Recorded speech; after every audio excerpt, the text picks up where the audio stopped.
Good morning, everybody. Welcome back to Some Long Dark. How y'all doing today? Welcome in, welcome in. We are going to be back on our Endless Night run today. We are on day 99. We're almost at 100 days. We're currently in Ash Canyon in the Bitter Marsh. We are basically going back to the Angler's Den to gather up our gear. Well, actually, we've been there already. We've gathered our gear up. We're now headed back to Timberwolf Mountain. And from there, we're going to have some decisions to make. We do need to go back to Deer Clearing and grab some more of our gear. But then once we get everything back to the Mountaineer's Hut, we will have some definite decisions to make as far as what we're going to do next.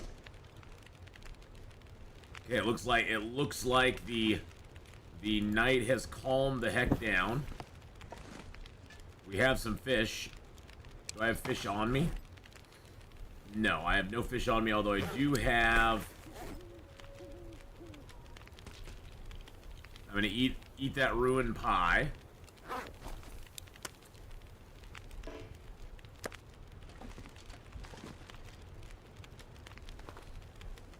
How many torches do I got on me? I don't have that many. I have a little bit more. Oh, I only have a stick to put on there. Okay. Let's put that torch out. Grab another torch. Time to go. Time to go. Hey, Stooley, how you doing, buddy? Good morning, good morning. Both on YouTube as well as on Twitch. How you doing, Stooley / Redacted? How's it going today? I hope you are doing well. We are headed back towards Timberwolf Mountain right now. We've got some decisions to make today. After we get everything back to the Mountaineer's Hut, we are going to decide where we're going next. I'm kind of leaning towards a coastal highway / Desolation Point journey, which would allow us to,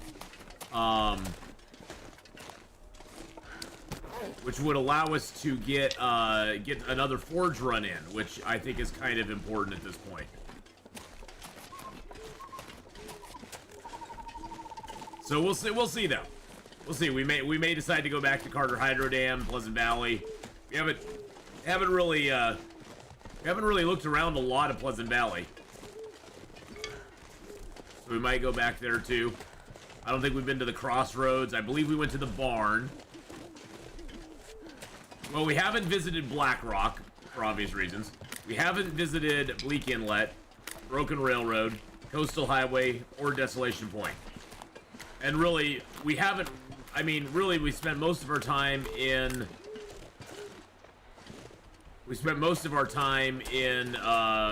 Mountain Town. And some of our time in Mystery Lake, but mainly it was Mountain Town and Hush River Valley that we spent a majority of our time in.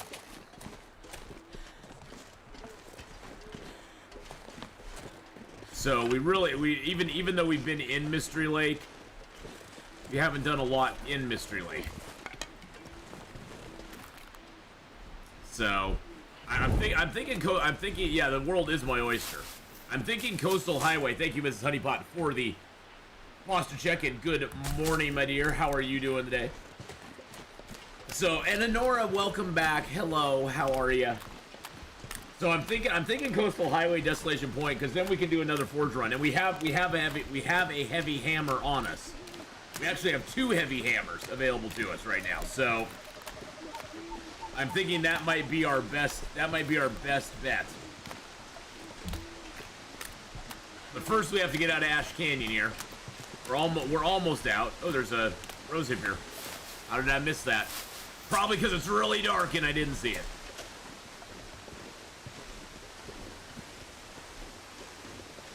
Hey, at least the temperature over there is really nice right now, so that's something anyways.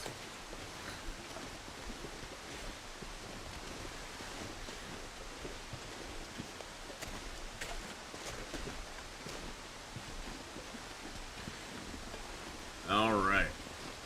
Up and over this hill and to the left, and we'll be into Echo Canyon.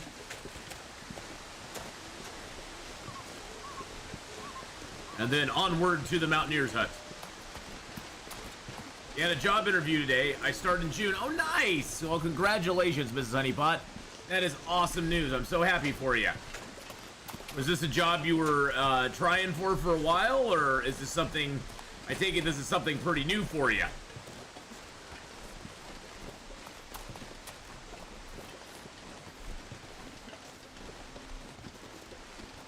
But that is great news. Congratulations.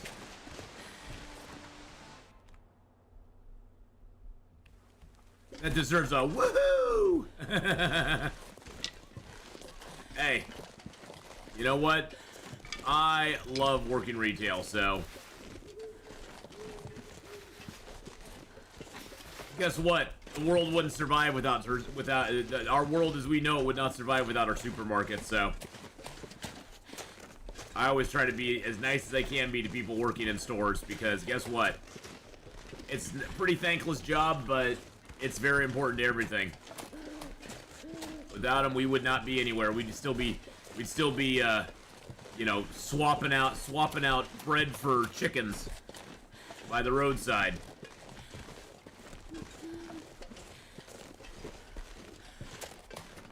I know I appreciate my supermarket.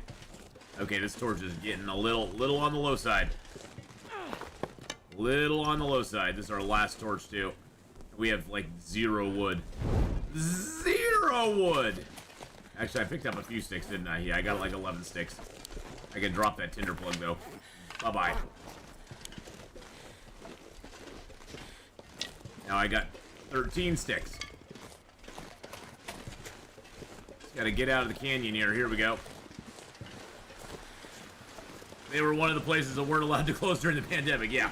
Because everybody needed food. Well, didn't you get the memo, Mrs. Honeypot? The doors of the supermarket had a super protective coating on them, and once you were inside the store, there was no danger of getting anything. So that's the memo I got.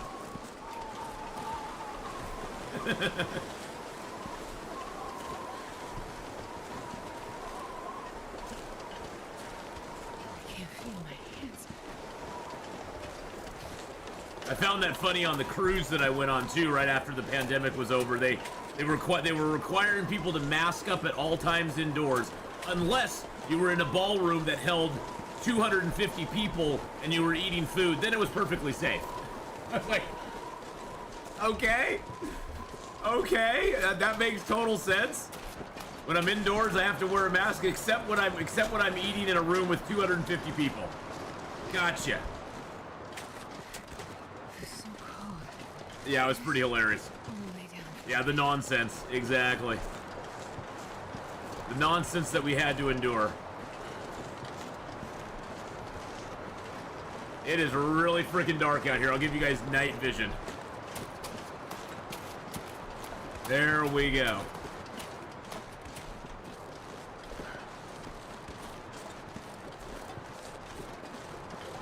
I think we're gonna go hole up in the bear's cave for a hot second.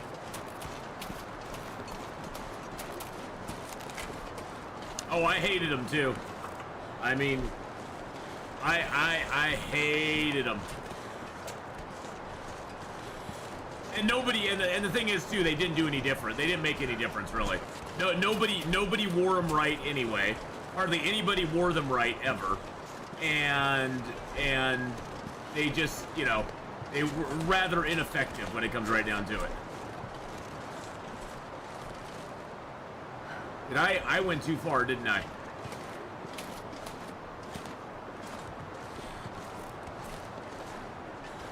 Yep, I went too far. But we're just gonna keep going. Where's all my revolver ammo? My revolver ammo is back at the Mountaineer's Hut. Oh yeah, the cloth masks, yeah. That was strictly cosmetic.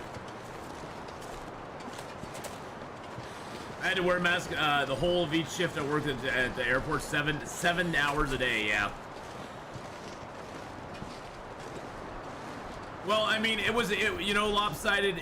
It was a very interesting There's an interesting experiment in human fear and what fear can drive people to do. But, you know, I'm a Gen Xer. I just don't give a crap. That's the bottom line. It's like, okay, whatever.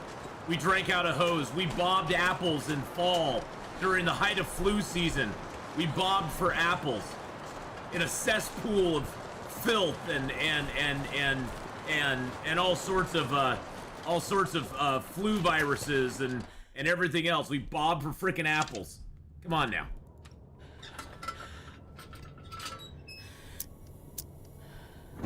All right, let's just go through this cave here. Maybe some coals respawn.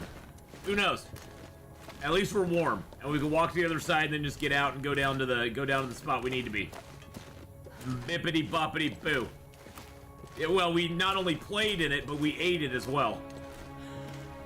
Not intentionally, but you know how much dirt and mud and crap I probably had to end up in my system over the years? So much. Just because. I mean, we literally played in it, ate in it. We, you know, we didn't care. We drank from the frickin' hose, groundwater, full of minerals and yummy stuff.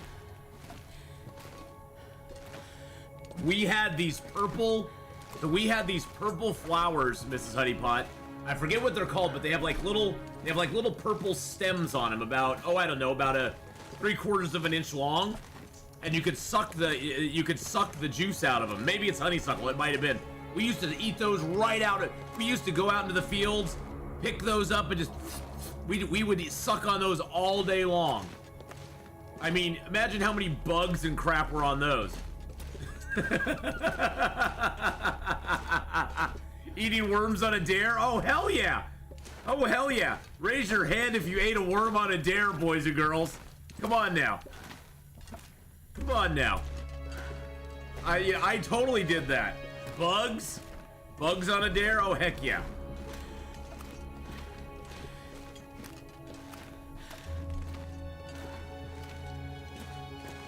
That was totally my jam.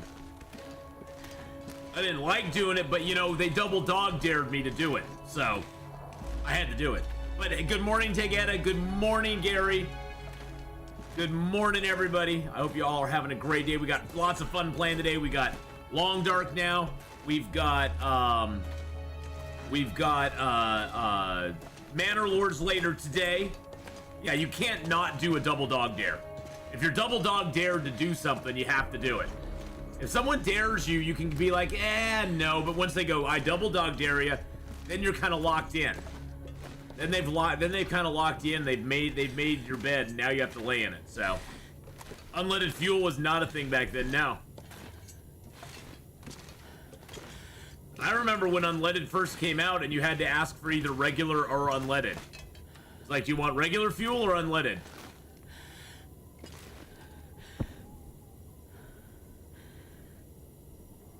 Twitch is really serving up the border ads. I hope they're serving. I hope they serve up more border ads. I wish they would just stick to all border ads. That would be ideal. That would be ideal. I am doing a lot better today. I actually got some good sleep last night. I passed out. I never got up to go driving. So I got to get out and drive tonight and tomorrow night like crazy. But yeah, I was so tired yesterday. I went in and crashed, and I slept till like 8 o'clock this morning.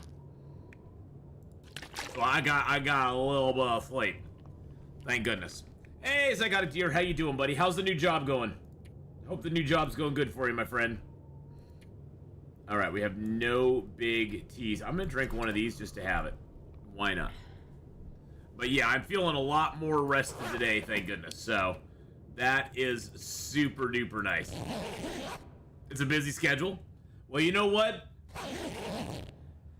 Busy is not necessarily a bad thing. Busy is usually a good thing. Okay, let's go ahead and eat our pie.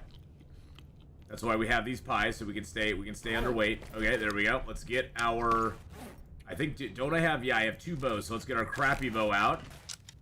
Crappy bow time.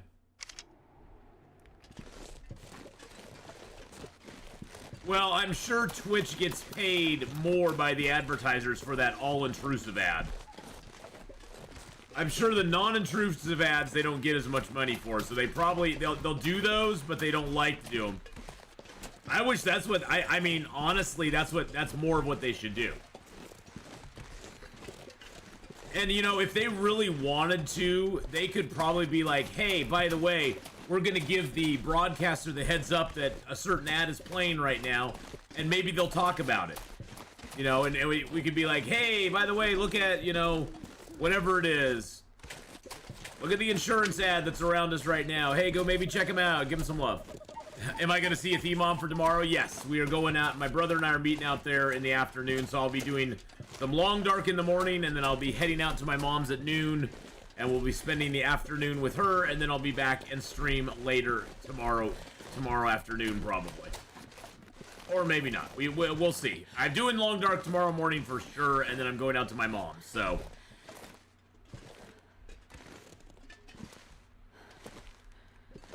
I just realized that after July, I can sub with you again. Oh, that's awesome! Aw. Kenneth says, morning all, just got back from supermarket. Ouch, my wallet's still hurting. Your wallet's crying out for mercy still? Your wallet's like, mercy, mercy! See, I'm pretty frugal. I'm pretty frugal with my grocery shopping, but still, I went to the store the other day, bought all my groceries, which usually back in the day it was like 60 bucks, 70 bucks at most, and I still buy pretty much the same groceries today, and it was about 100 bucks. I was like, wow, that's not cool. I think it was like $99.95. But then again, I'm buying for one person, and I eat pretty basic stuff. I mean, you know, it's just bread, milk, eggs. I did buy a packet of sausage, some sausage links. Haven't cooked them up yet, but I got a packet of sausage links. And my eggs weren't that bad. I got an 18 pack of eggs for like $3.85, I think. It wasn't too bad. But Oregon produces a lot of eggs locally, so I'm sure that helps drive the price down a little bit. I love sausage and eggs. Yum, yum.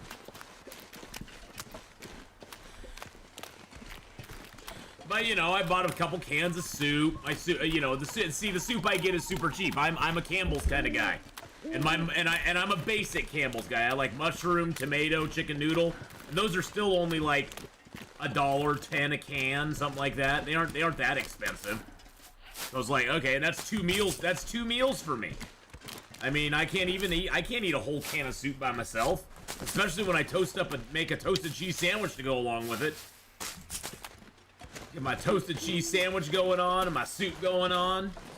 I'm like, yeah, I got 2 meals right there, baby. But I don't eat a ton either. I'm not a big eater.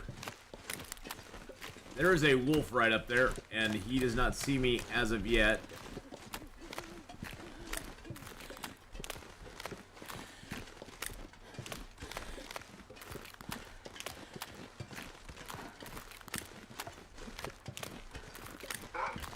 Oh, he saw me. Gosh dang it. Jesus, it's cold.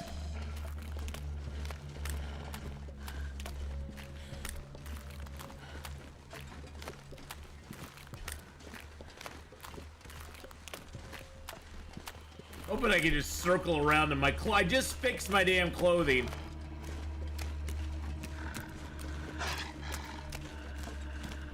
I just fixed my damn clothing. I really don't want to face him down right now.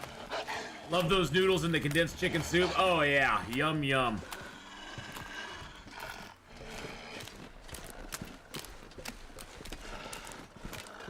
I really have to cut back on turtle meat lately. Unless you're sourcing it yourself locally, it's very prohibitive and expensive.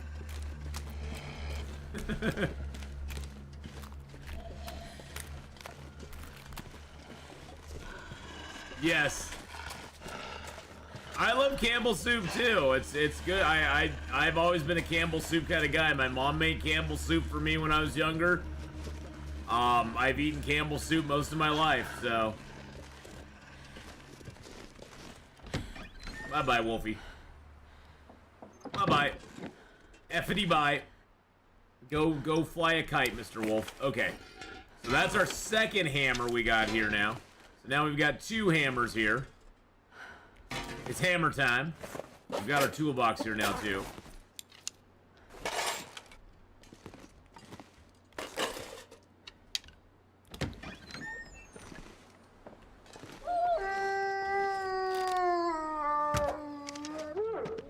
Oh! We got him! I was just like, well, I'll try to hit him.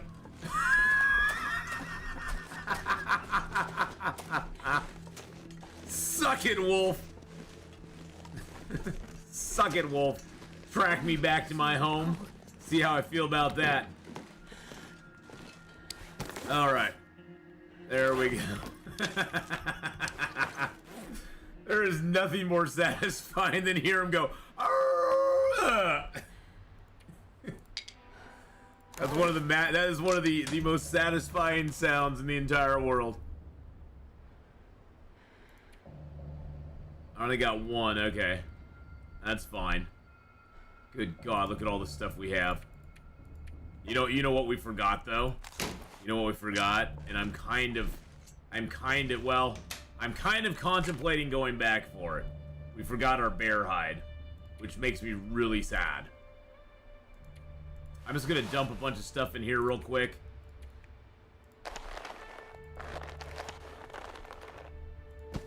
And it kind of makes me want to go back for it because I hate leaving stuff behind.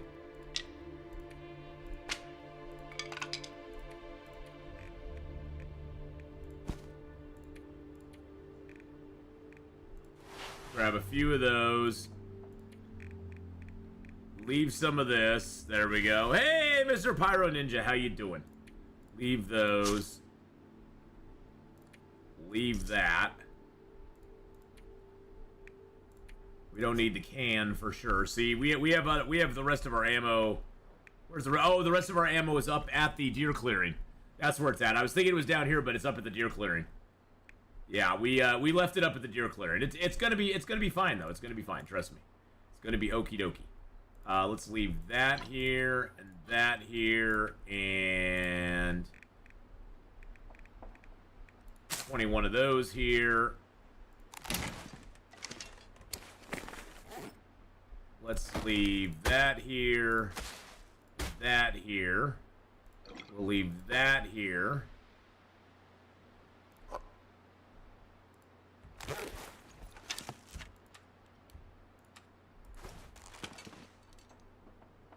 Leave another one of those here. I've been playing a game called Pacific Drive. Yes, I have heard of that one. That one was really popular when it came out. A lot of people really like that. I actually looked at picking that one up, too.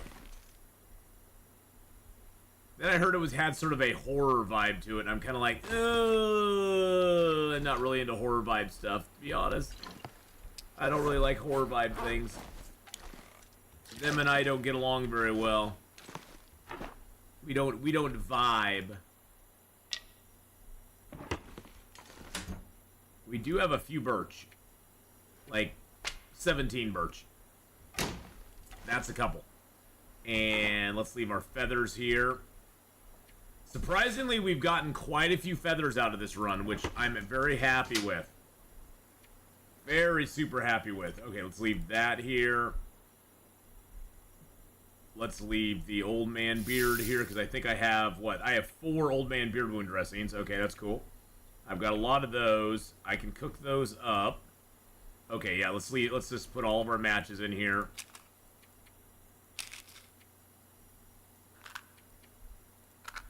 Let's see what stacks, baby. Oh, yeah, look at those stacks. 57, 36, 50. We have 100. We have over 175 matches sitting right here. I'm just going to take 21 with me. That's good enough. Wow. That's a lot of matches, boys and girls. That's a lot of matches. It's a lot of matches. Oh, I can leave my fish tip up here. We'll leave that here as well. And is there anything else I want to leave here? I'm going to fill it up with that. I can leave one of these here. I can leave the distress pistol here. Oh, I got arrow shafts on. Why do I have arrow shafts on me? Do I have... Hold on a second. Do I have any arrows that we need to... No, I have no arrowheads that I need to take care of. Okay.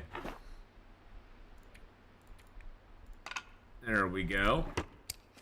Let's go ahead. Oh, I do have some shell casings to leave here, too. There we go. It doesn't weigh a lot, but hey, we might as well not have it on us. Alright, and then these here, I need to crush those down real quick. Alright. I've resumed Forever Skies before they update the enemies. The Underdust region is quite creepy. Yeah, you know, I haven't played Forever Skies in quite a while. There's so many games out there that I want to try out again. Do you think Forever Skies is worth giving another shot to? Because I did play it there for a little while, and I quite enjoyed Forever Skies. It was actually it was a very interesting kind of take on a survival aspect type thing. You're hungry and you can smell your hubby cooking. I'm going to leave one of these here, because if I need it, if I need 3, I'm dead anyway. I'm just trying to get my weight down a little bit more. Same thing with that. If I need 2 of those, I'm dead anyhow. Let's leave that here. Those don't weigh really anything. Okay, I think we're good. I'm going to leave that here too. And one of these here as well. Bavella, hello, hello. How are you? What's up? Okay.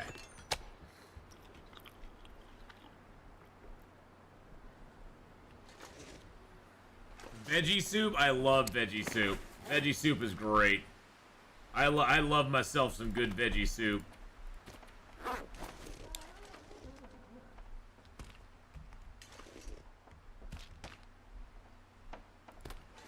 Where's my other pies? There's my other pies. Let's put our pies up here on the shelf. There we go. The exploration is quite scary in the Underdust. So what is so yeah, I'm so far out of it with that with Forever Skies. I don't even know what the Underdust is.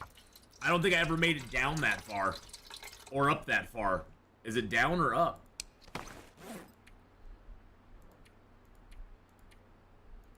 All right, we got all the stuff on us we need. We're only at 33 kilos. That is perfect. Let's grab one more bottle of water. Drink that down. And then we're going to head back up to Deer Clearing, but I think we're going to do it via... Ash Canyon. We're going to go into Ash Canyon, swing through the Angler's Den, come back out. Double Bear Coat is so warm. We have 30-degree warmth bonus right now. We can get up to 31 if all of our stuff's in good shape. Let's do a clothing check, just to make sure we don't need to repair anything while we're here. Let's repair those up. Ever tried making your own leek and potato soup? It's easy peasy and you can add stuff to make it creamy. Yum. Sounds good, but I don't cook that much. I'm a real weenie when it comes to cooking. I'm more of a pop it out of a can or a package type guy.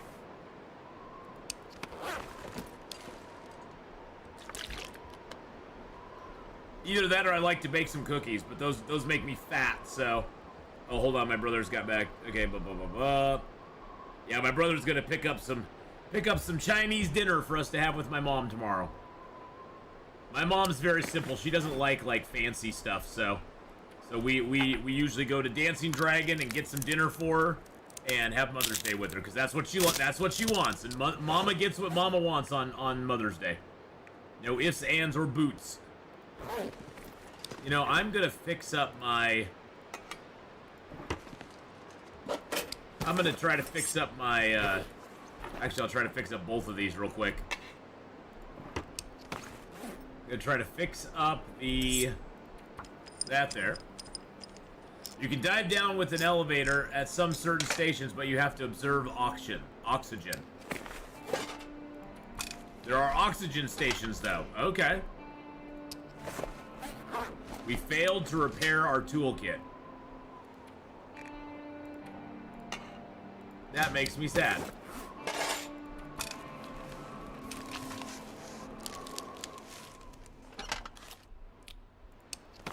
As Atheenon said, they're warm and don't weigh a lot either. What's warm and doesn't weigh a lot?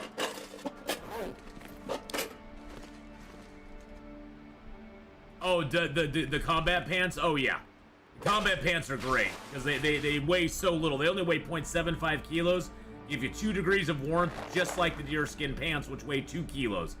So these are a kilo and a quarter less weight than the deerskin. And, I mean, in early game, if you can get double combat pants, you know, it's awesome.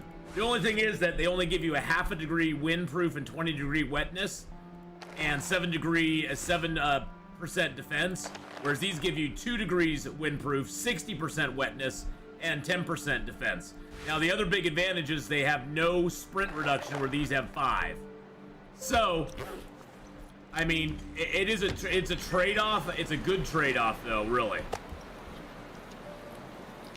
I'm gonna sneeze. Excuse me. Okay. Alright, let's drink our water. It's a nice, clear night out. You got some chores done today. Awesome. Well, it is supposed to be a beautiful, sunny 84 degrees out today. I got my air conditioner in my window. Maxing and relaxing in here, chilling out. I'm gonna take 3 pies with me. There we go. Just in case. Ooh, I like this weather right now. This is great weather. I muted just in time. I muted just in time. I like combat with ski pants. Oh, yeah. I mean, if you're playing on Stalker, Pilgrim, or Voyager, let's just be honest. If you're playing on any of those difficulty levels, you don't need to make any skin clothing really at all. Ever. Are the pies stinky? Yes, the pies are stinky. The pies do give me stank. And I think actually, yeah, you can't see it right now because I'm only carrying 3 pies. But I think if you carry 4 pies, you'll actually see a stink line. Although the pies are stinky. They're already stinking, so. Yeah, I've got a little whenever I want to. And I can also, you can say whatever the you want.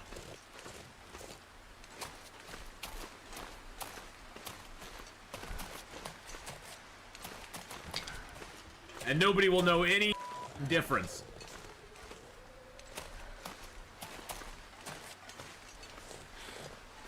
Yes, it's the censor button.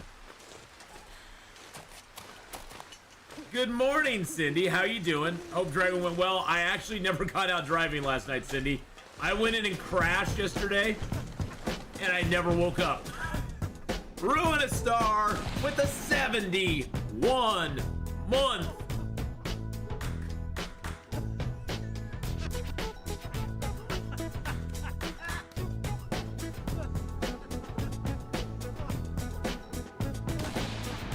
Thank you, Ruin a Star, for that huge 71-month resub there. Ruin a Star just resubscribed for 71 months. I can say you know, what I want. Well, I say ding. Well, I say ding. Yes, you can say what you want. You can say anything you want.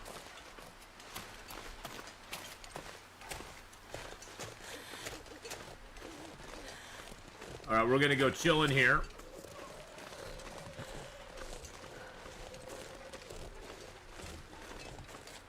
But how are you doing, Runistar? I hope you're having a grand day, my friend. So this is officially the bear's cave. But we killed the bear, so he shouldn't be back up for a while. Now watch, I say that and he comes roaring in real quick. We're gonna crouch anyway.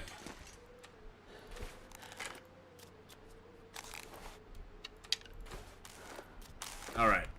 Good enough, let's go. That was just to get warmed up. That's all I wanted to do, was get warmed up in there. I had no other objective.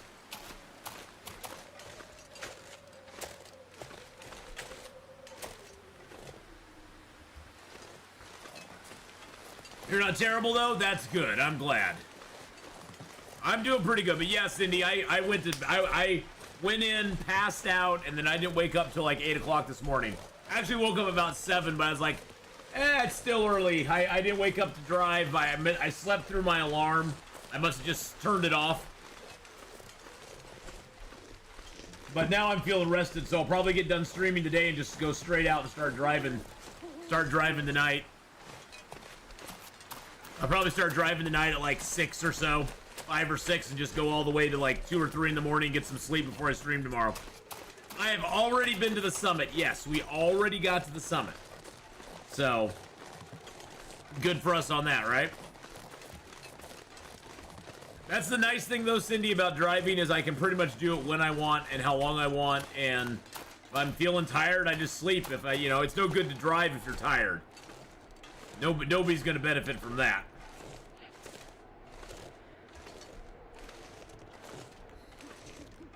So right now we're going back through. Did you watch any Farscape episodes while at the summit? No, but I have watched. I mean, they've had Farscape on YouTube for like the last month, and I've been watching those off and on. God, what a great show that is! That's such a great show. I should have given you guys night vision long ago. So sorry about that. Hey, Corn Dog, how you doing, buddy? John Crichton. It's no use resisting, John. The guy who plays Scorpius is just such a great actor. Oh my god.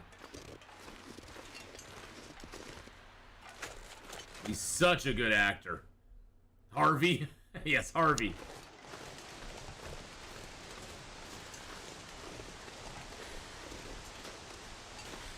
Yeah, Wayne, is it Pygram? But yeah, he's amazing. He's an amazing actor. He does, unfortunately, for me, they kept him in the show too long. He just did not have a lot to do in that last season. I think they should, I know he was popular and everything, but you have to know a time when to end something. When to, like, take somebody out.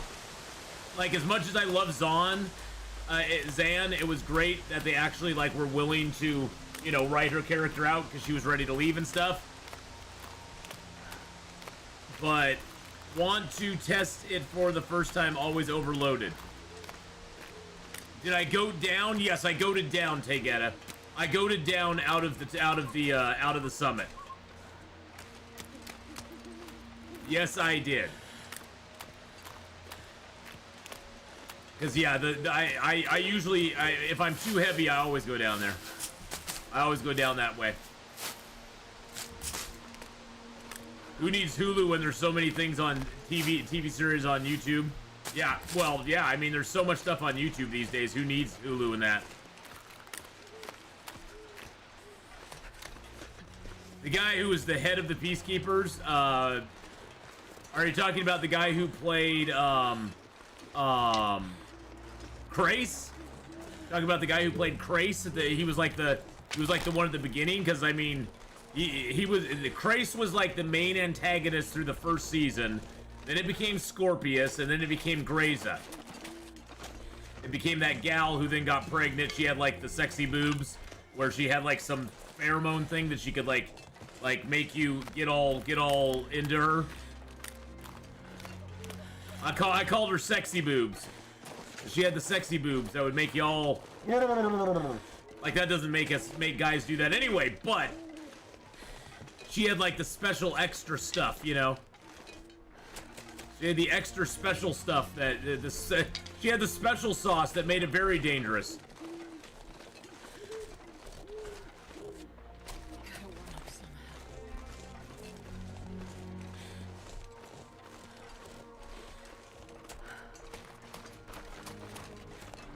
I figure as long as Mr. Deer is out there running in front of me. Oh, Farscape had incredible makeup work. And I think the thing about Farscape that's so amazing is, Shiana's makeup was amazing. Shiana, the gal who played Shiana, Gigi, I think her name's Gigi, whatever it is. She's a great actress too. She made you feel like Shiana was really an alien. Just the way she even moved, the way she talked, the way she kind of tilted her head. She was just amazing in that show. absolutely amazing. One of my favorite characters out of the entire series. It was kind of weird she got with Dargo and his son. That was a little odd. That was a little awkward. But you know, she was really good. She was really good in that.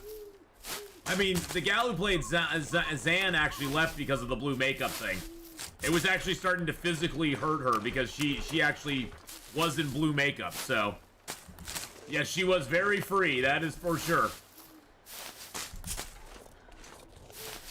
But yeah, I mean, there was just so many good actors and actresses in that show. And really, I think the thing I loved most about it is that at first the puppets were a little bit like, oh, what's going on here? But after a while, you didn't even... After a while, I never really... There were moments where you could like be brought back into the reality that Rigel was a puppet, but half the time I was just not even paying attention. I mean, half the time, you know, Rigel didn't even come across as a puppet to me. It's like I just totally bought into the whole idea that there's this little tiny alien guy. It's sort of like how Yoda, you know, Yoda's a puppet, but after a while you just kind of like, he takes on his own character. You know, you just kind of forget he's a puppet and you just go with it.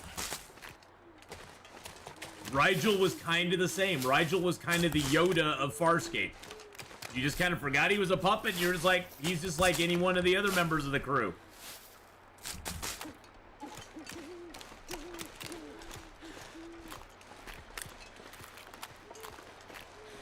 Oh, and Pilot for me, Pilot was a masterpiece of engineering. Oh my god. Just the way he moved, the way his eyes moved, the way his arms moved. I mean, I think they had like a crew of like 3 or 4 people manipulating Pilot at all times. I mean, but he was a masterpiece of puppeteering. Because you just totally, after a while, you just totally bought into puppet, you know, that the Pilot was actually like a real character in the show. You just forgot he was, again, you just kind of forgot he was a puppet, and you're like, okay, that's just, he is what he is.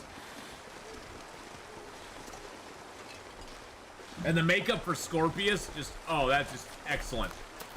Excellent, excellent, excellent. But yeah, for Chiana and Scorpius.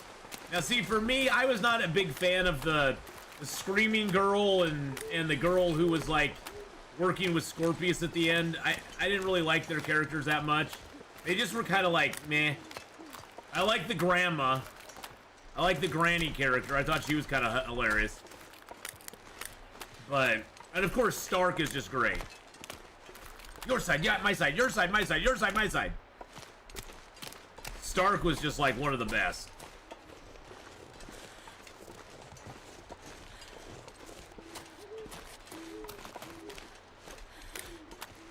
What a beautiful night. Look at the moon coming out across the, look at that view right there. The moon right there, that's a picture. There we go. Oh, I'm not saying they weren't hot. I just didn't like their characters very much. Sikozu? Yeah, Sikozu was smoldering hot, but I didn't like their characters very much. They didn't add that much to the show for me.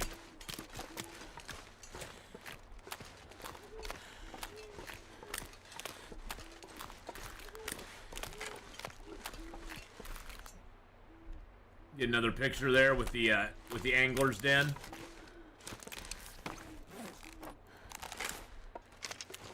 I'm sorry. I guess I'm old enough to go, hey, she's hot, but I just didn't like it very much.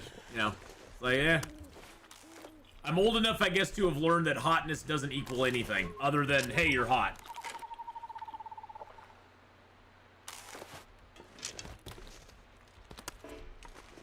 Hotness in the real world doesn't equate to anything, so.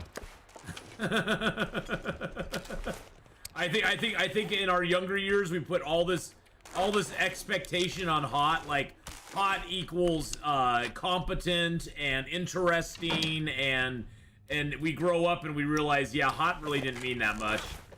It meant they were hot.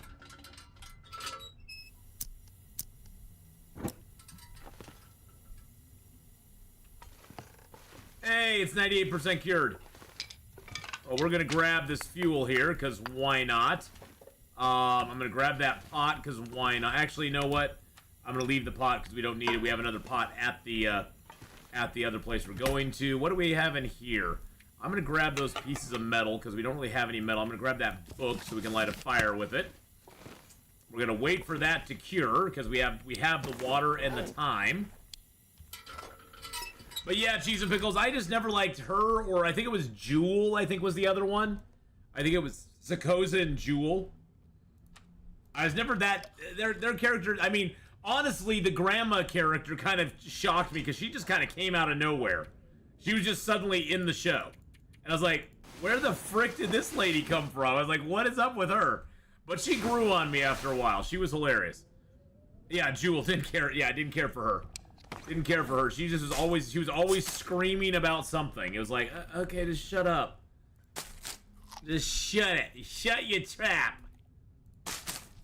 Naranti, yeah, Naranti was great. She just, I mean, honestly though, she just came out of nowhere.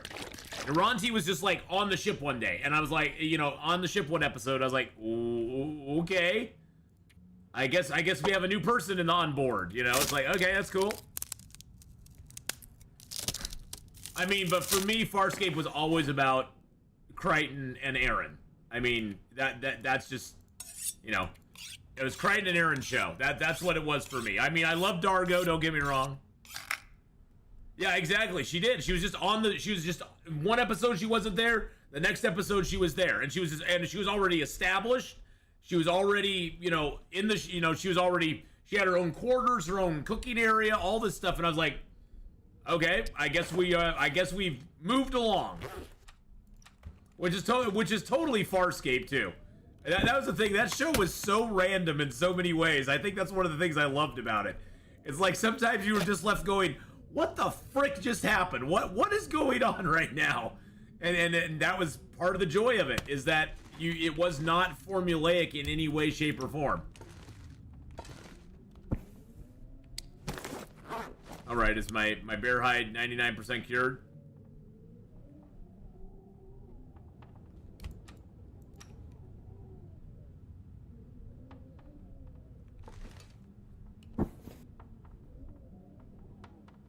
Nope, it still says it's fresh. Still says it's fresh. Exciting. There's a corner right there. That's a corner right there. I bet the bear hide's right here. Yeah, there's the bear hide right there. Okay. There's a corner right there, and then if you follow the wall over here, here's our bed. That show had writing issues. It was like a Dungeons and Dragons campaign. I'm convinced that many of the writers in Hollywood write like it's D&D. A little bit, yeah, sometimes. I don't disagree with you there, but it was a kick in the pants no matter what.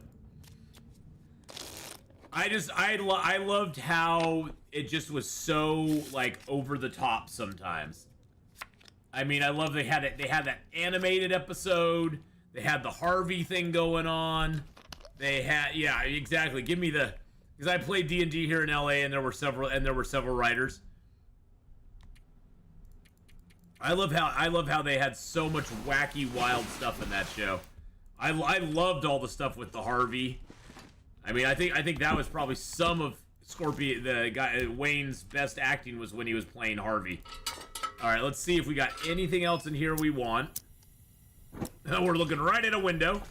Okay, anything else I want in here? How much water do I got? Let's grab another liter of water. Well, I think, and that's, I think, you know, that was, you got to remember when it came out too. It was late 90s, early 2000s. It was late 90s that originally came out, wasn't it? And it was just such a breath of fresh air when it came out too. It was unlike anything I'd ever seen before. Which I think is one of the charms of it. Is it was not formulaic like a lot of the other stuff that was out there at that time. 1999, wow. 25 years ago. 25 years ago. Good Lord. Before my son was even born. That's crazy.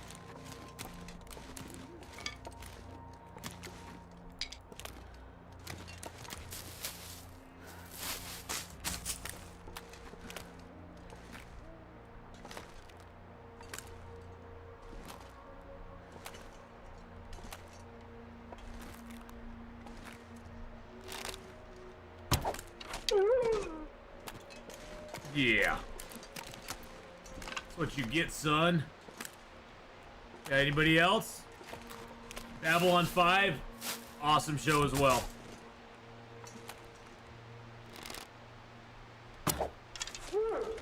Suck it, boy.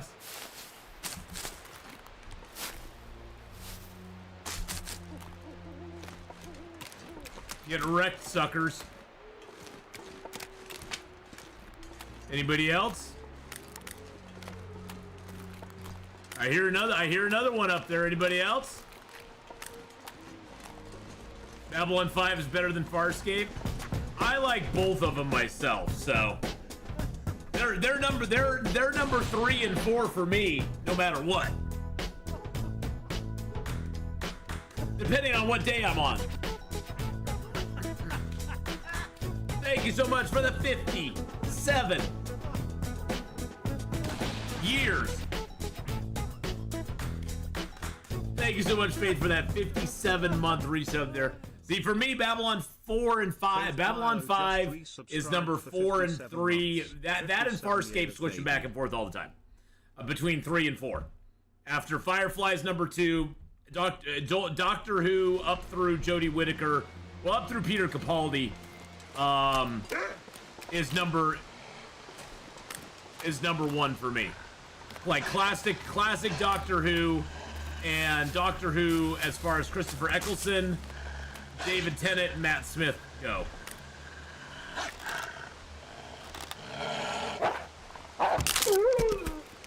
Those are my favorites.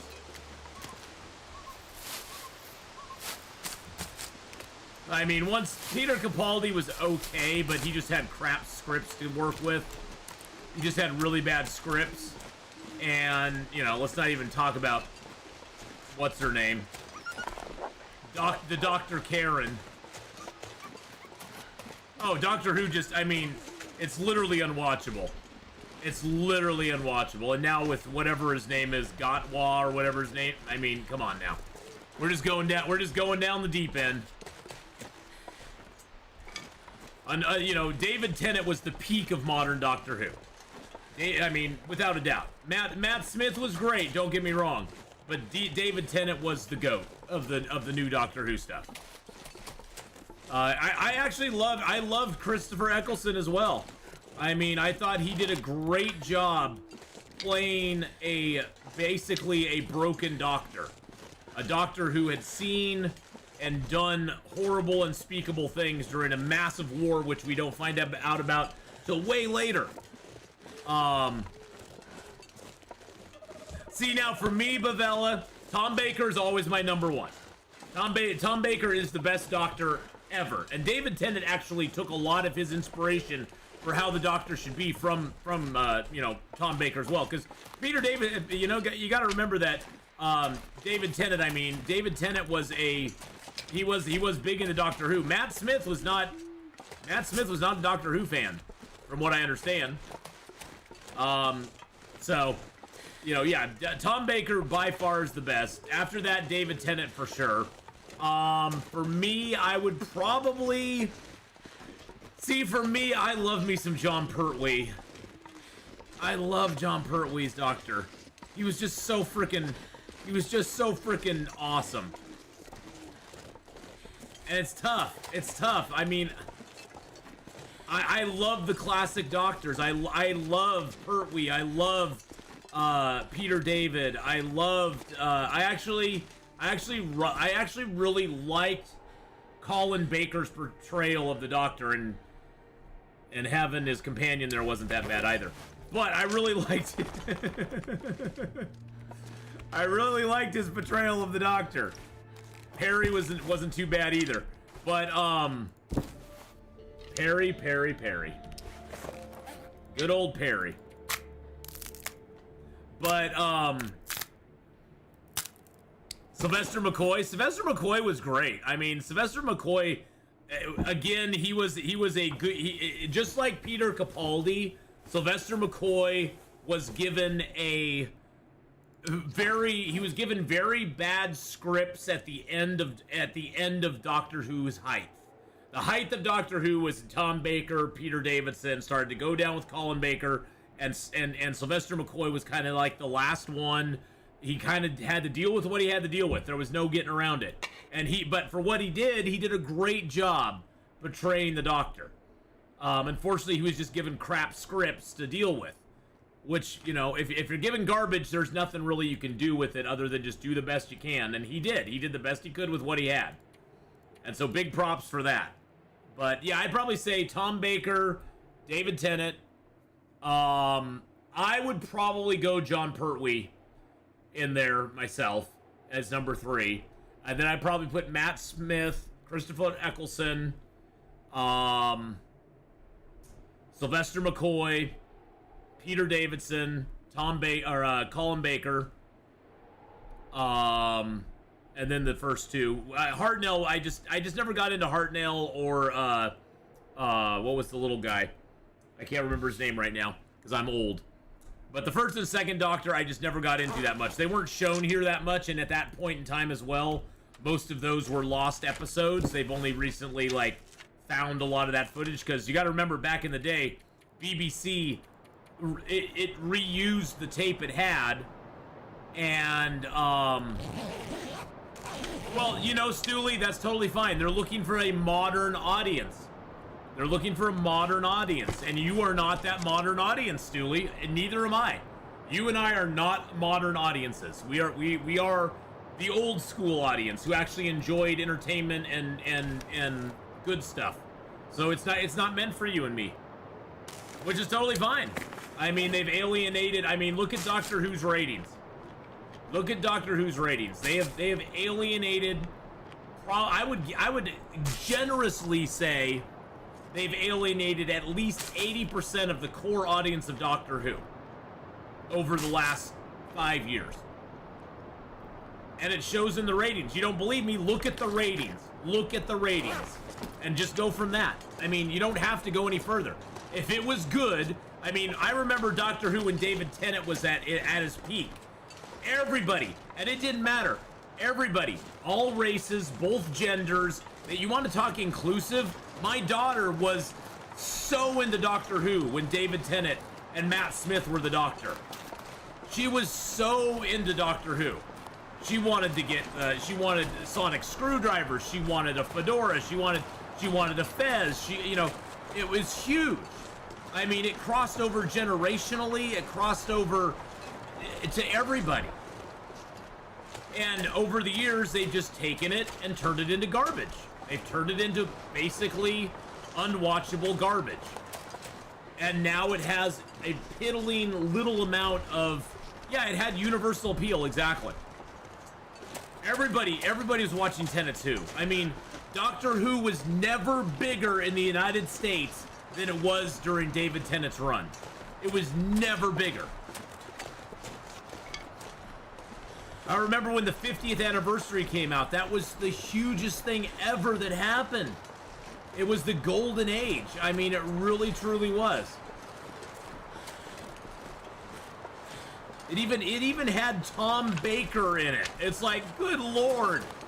It's like, yes, member berries, but I don't care. You know how many years I had waited to see Tom Baker back as Doctor Who? I had to wait over 30 years to see him come back as the Doctor. And he wasn't really the Doctor, he was the museum guy, but still, you knew what they were implying there. I mean, it was great. It was just phenomenal. Welcome to the fun, Vincible. How you doing, buddy? Thank you for the sub over on the YouTube side. Appreciate that very much. But yeah, it was huge. I mean, it was it seemed at that point, but then again, much like Star Wars, it seemed at that point like it was an unstoppable machine, which what that does is when you let activists get into your organization, they see that unstoppable popular machine and they go, oh, well now we can put our message in there because we can, you know, we have such a huge bunch of people that are watching it, we can push the message in there and they'll stick around, which doesn't ever work. You fundamentally change a show that people have liked for decades because you find it problematic, and you're gonna drive away the audience that you already had. There's nothing wrong about getting a new audience. I mean, I never ever in my lifetime thought that Doctor Who would be popular. I was stunned. I was stunned that Doctor Who got as popular as it was, because I remember back in the 80s, nobody knew who I talked about Doctor Who all the time to my friends, and they're like, what the hell are you talking about? I mean, it's like, you know, they had no, you know, it was always a niche thing. And so, yeah, I mean, I was excited it got popular, but now that I look back, I wish it hadn't. I wish it had sort of stayed more niche and stayed more, like, on the down low. Because unfortunately, in these days, in this day and age, pray that the things you love never become popular. Pray that the things you love never, ever become popular. Yeah, in the 80s, it was on PBS. I watched it on Channel 10. It was on PBS at 6 o'clock to 6:30 every day, which was a huge problem in my household because guess what else came on at 6 o'clock every day? Walter Cronkite and the 6 o'clock news. And that's the way it is. And guess what my dad watched at 6 o'clock every day? Thank God we had a VCR. Thank God we had a VCR and I could record them. And I still have all those tapes that I recorded back then. I still have all those today.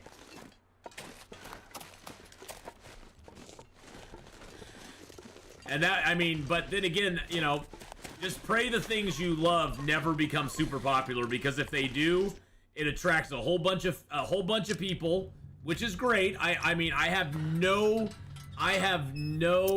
animosity towards anybody who actually loves the Doctor, who loves Doctor Who.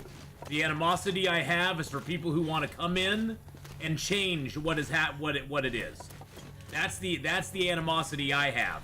Those are the people I want to gatekeep against, because it's not your thing. You want to go make your own thing? Make your own thing. If people love it, fully for you. But don't come in and change something that I've enjoyed and liked for the last 40 years. And you're 20-something years old and you want to come in and change something that I've loved for 40 years? Go yourself.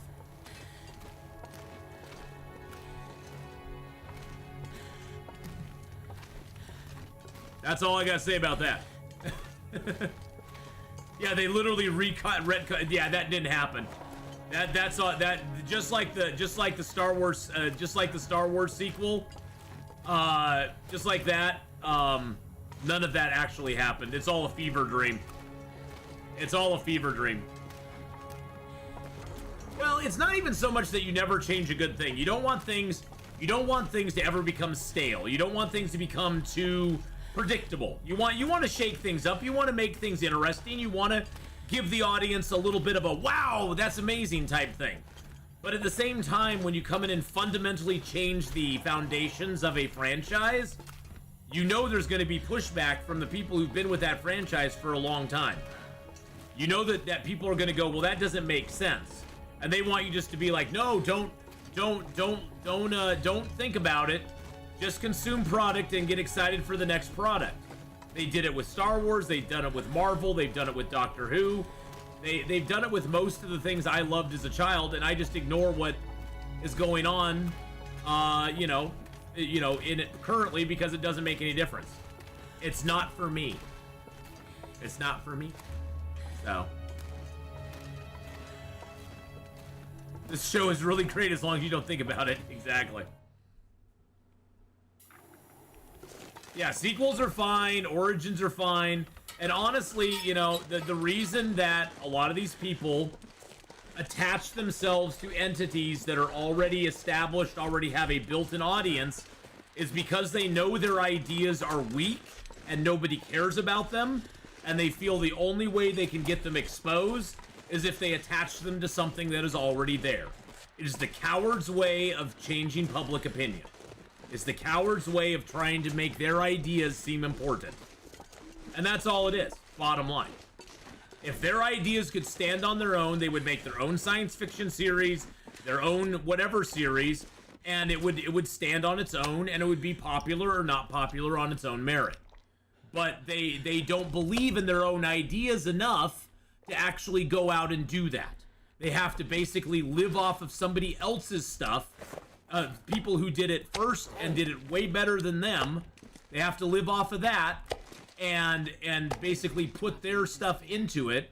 And honestly, most of the people in Hollywood that are writing stuff today have not really lived any sort of experience of life in the first place. They've lived a very comfortable, secluded lifestyle that most of us could never, ever imagine. Where they've faced very, very few obstacles, very few actual, true, troubles.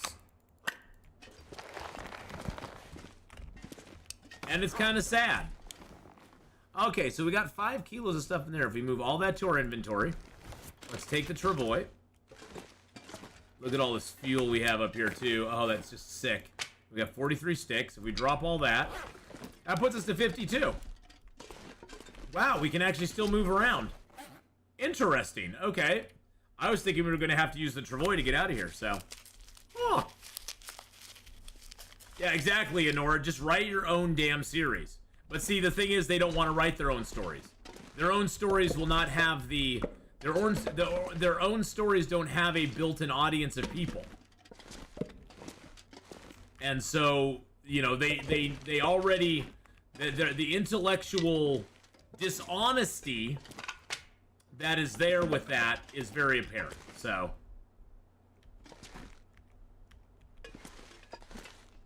I'm not sure I can carry much more. yeah, the Orville, for all its faults, it's its own thing. I think Seth MacFarlane is a little bit of a whack job myself personally, but I enjoy some of his stuff. I mean, he's a little wackadoo out there, but then again, let's be honest. Most creatives in Hollywood are a little bit wackadoo. They just are. That's almost like a prerequisite to be in Hollywood, is you got to be a little. But Orville was really good. Yeah, I like the Orville. McFarlane's a nut, but I like the Orville. It was an interesting show. It honestly, to me, is more Star Trek than new Star Trek stuff. I mean, because for McFarlane even be a nut or whatever, he is a Star Trek nerd. He loves Star Trek stuff. And so he, and they didn't want him to, do stuff with Star Trek. So he was like, well, I'll make my own show. And it's a perfect example. He made his own show, and it's sort of Star Trek-ish. It kind of pokes a little fun at Star Trek once in a while. But overall, it's a pretty damn good show. It's a pretty damn good show, and it stands on its own, and I'm like, okay, cool. Let's have more stuff like that.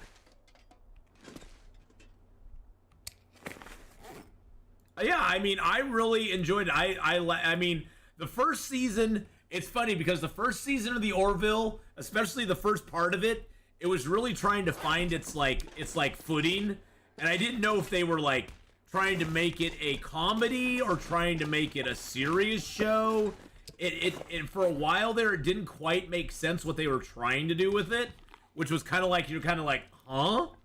It's like, what the hell is going on with this show right now? But, it towards the end of the first season, it kind of found its footing. They started getting, on their pace, and by the end of the season, I was ready for the second season. But then again, you look back, go watch Star Trek Next Generation. Go watch its first, 10 episodes.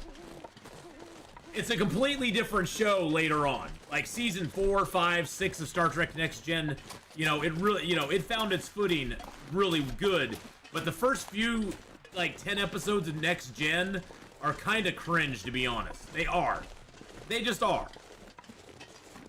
It felt weird. I don't know. It's hard to explain. Now the story was just told in 2 episodes. Phenomenal. We don't talk about Next Generation Season 1. Hey, Mr. Pyromania. Yumiko, how you doing? But I think that for any new thing that's coming out, I'd even count Star Trek Next Gen as its own thing. Because really, look at Star Trek. Look at Star Trek. It had its 60s show, it had the movies, a couple of movies there. Next Generation was a very big risk on their part because, yeah, Star Trek was huge, but this was an entirely new cast of characters, an entirely new ship, entirely new world, you know, sort of like, it was in the same universe, but it could have failed very easily. But, you know, they stuck with it, and it had some really, really, really good shows. But, I mean, I grew up watching classic Star Trek. Captain Kirk and Spock and McCoy. I grew up watching that stuff. Those were on reruns constantly in the 80s. And I watched the same ones over and over again. I mean, I love those Star Trek episodes. And so, yeah, Star Trek Next Gen, I was a little like, you know, it's a little cringe, but I'm going to watch it anyway. I'm going to watch it anyway, and thank God it got better. It got a lot better. All right, Miss Honeypot, have a good one. We'll see you later on.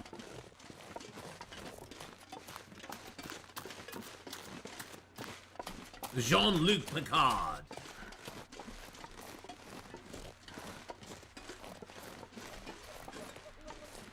But unfortunately, Star Trek has, you know, gone downhill big time now. But it's just, you know, it has to all do with the message.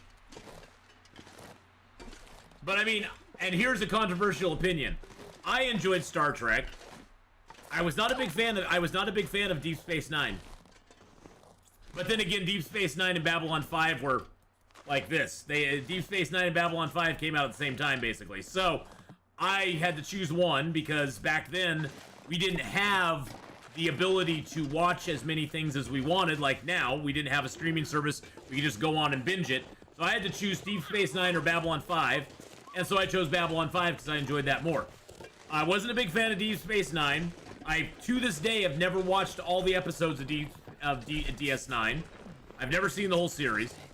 I was actually a real fan of Voyager, which I know is controversial as well because a lot of people hate Voyager. I actually really enjoyed Voyager. I thought Voyager was pretty entertaining. And honestly, other than it just being kind of cringy sometimes, I enjoyed Enterprise, mainly because Scott Bakula was on there. And come on, guys, he was Sam. He was Sam Beckett. I mean, my Sam Beckett was back and he was in a Star Trek show. And he was in a Star Trek show. Sure, Enterprise was a little lore-breaking, but it's always hard when they make a prequel to something that was made 40 years prior. It's like, you know, they can't... You had to just kind of suspend disbelief and go, okay, you know, it's been a long road getting from there to here. The opening credits for Enterprise were horrible. The opening credits for Enterprise were one of the worst things they ever did. I did not like the opening credits. I thought they were totally lame and it was not Star Trek. I think that's one of the things that may have turned a lot of people off. Is those opening credits. It just didn't have that. Even Deep Space Nine had really good opening credits. Next Generation, really great opening credits. Well, the classic sort of opening credits. Voyager, really good opening credits. But Enterprise was kind of like wah wah. It almost felt like opening credits for something like Quantum Leap. It's like, okay, we know this guy's from Quantum Leap, but you don't have to make the opening credits like Quantum Leap, okay? Even Quantum Leap opening credits were better than Enterprise opening credits.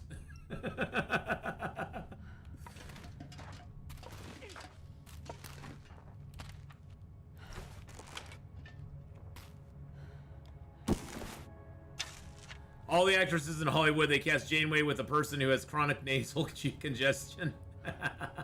Quantum Leap was better than Enterprise for open. Well, Quantum Leap was better than. Well, it was. I'm just saying, it felt the Enterprise opening credits felt very out of place. It felt more like it belonged on like a Quantum Leap or Greatest American Hero or something like that. Which honestly, Greatest American Hero's opening credits were better than Enterprise. Think of the opening credits in the 80s. Think of like the A-Team. Think of like the A-Team opening credits. Think of like the Knight Rider opening credits. Dun dun dun dun dun dun dun dun. You know, it's like there's opening credits that are just like so iconic. So iconic from the 80s.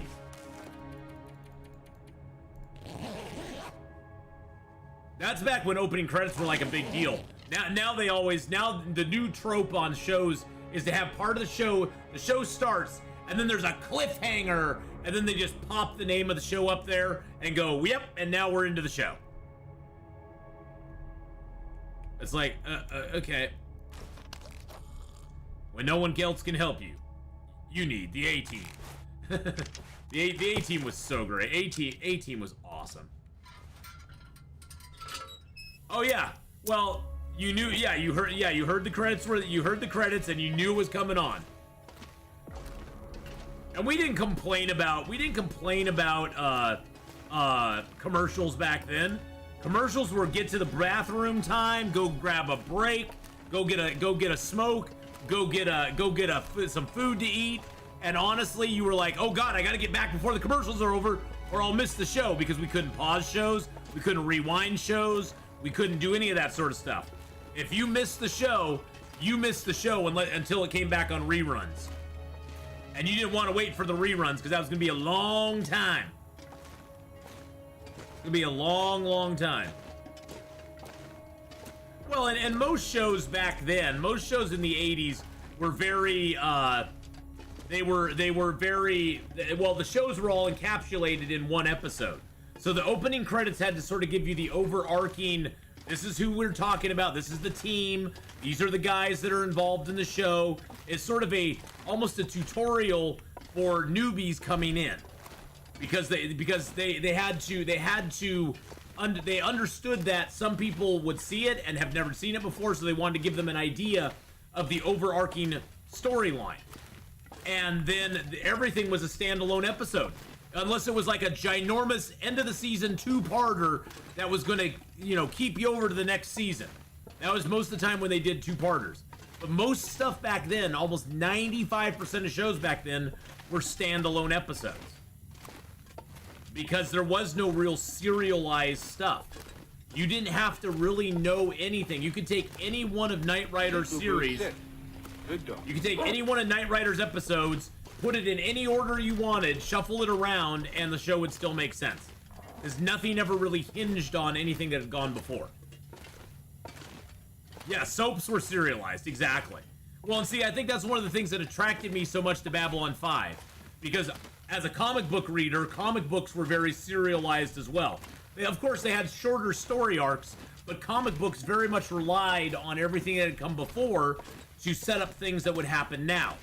And for me, that's why Babylon 5 was such a interesting show, something that really grabbed my attention, because although they never really did the to be continued or anything like that, they kind of compartmentalized they did standalone episodes, but those standalone episodes did lead to other things later on. If you watch season 1 of Babylon 5, there's a lot of stuff in season 1 that doesn't make a lot of sense, but if you've seen the entire series of Babylon 5 and you go back and watch season 1, they are setting up so much stuff that gets paid off in season 3 and 4. It's absolutely insane. There's so much stuff that's in season 1 that until season 3 or 4, it's just kind of like, it seems like it's just kind of a throwaway thing. But once you get to season 3 or 4, you're like, oh, I remember that from like season 1. Yeah, two-part episodes were a huge deal back then, Stooley. Two-part episodes were the biggest thing ever. When you see to be continued, you're like, no! Because to be continued back then, so to be continued back in the 80s meant one of two things. At best, you had to wait till the next week at that same time to watch it. At worst, it was the end of the season, and you had to wait a full 7 to 8 months before the next season came out to watch it. And sometimes, to be continued, never got taken care of because the show got canceled, and yeah, at that point you were kind of like, oh, never mind.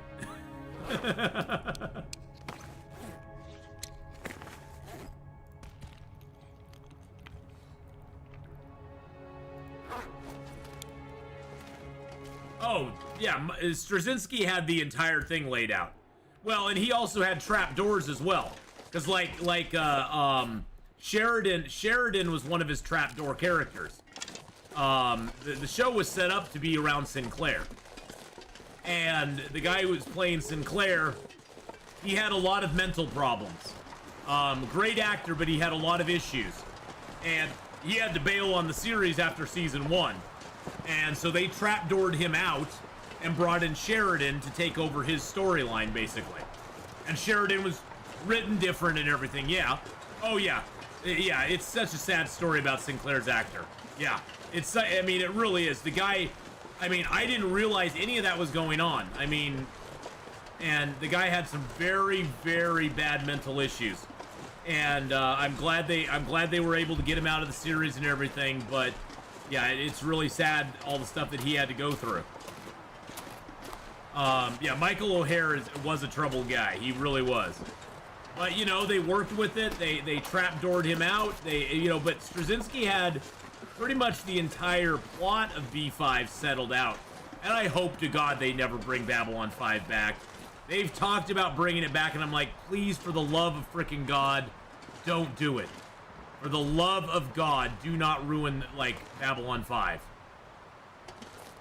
Don't do it. It's not worth it. Don't bring Babylon 5 back. They did it with Quantum Leap, and it was total trash. It was a total dumpster fire. But please, for the love of God, never bring Babylon 5 back. Just don't do it.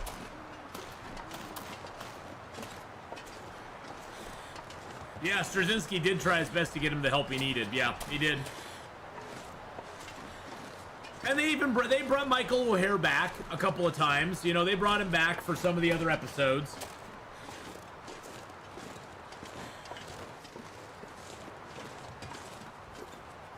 We're just gonna go to the cave here and rest up real quick. But yeah, the to be continued back in the 80s, that was always like a stab in the heart. Back then, must-see TV was really must-see TV. We really, other than, there's been a few things like that in the modern era. Game of Thrones was one of those things. Game of Thrones was very much an event type thing. People had watch parties for it. You know, people knew it was coming out every week. You know, people would have they'd speculate about it, they'd talk about it, they'd get excited about it, you know, until the last few seasons. But up until that point, that series was like that was like it was back in the day. And people like that. I mean, the binge model is nice, but the binge model, in my opinion, is kind of lazy. It's like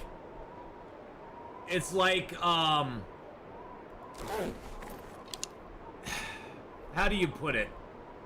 It's like not having faith in your show, that it's not gonna, I mean, I understand that they have to deal with modern reality where, you know, modern people, and I'm not even talking about an age group like young people or anything, but modern people in general have a very short attention span, and they want instant gratification, and that has to be hard for them to balance that.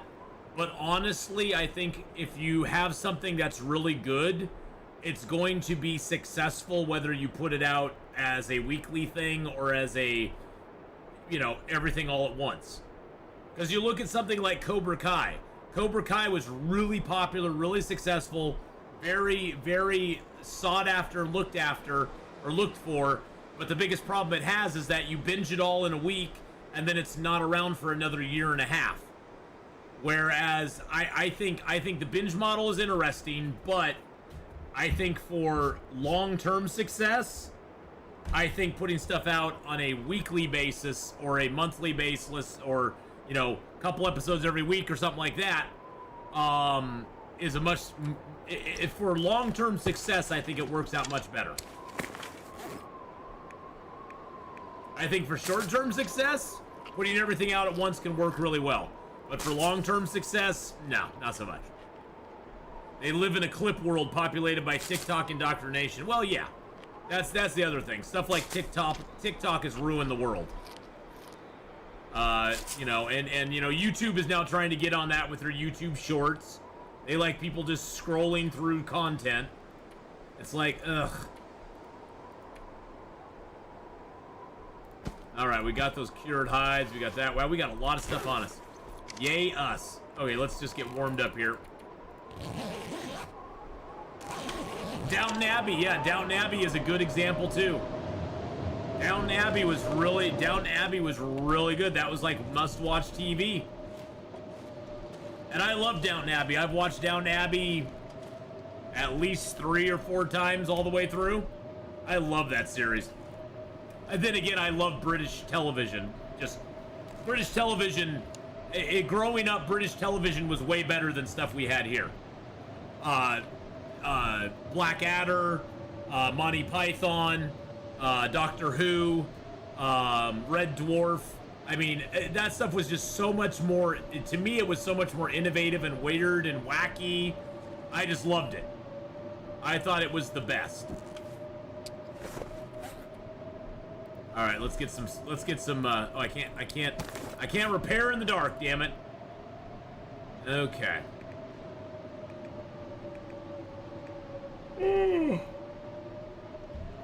I like your shorts, but I watch the vids as well. Yeah, well, I mean, the shorts, I mean, I think shorts have a purpose, especially on YouTube, because they are something a lot of people, it gets disseminated out over a lot wider variety of people, and it gives people kind of a look at, hey, here's something cool we did on stream, or here's something we did cool in our video, come watch the rest of it. So shorts have a purpose. I'm not denying that they do, because I think it's good to have those, but I think when that's all your channel does, it gets kind of old and stale after a while, to be honest.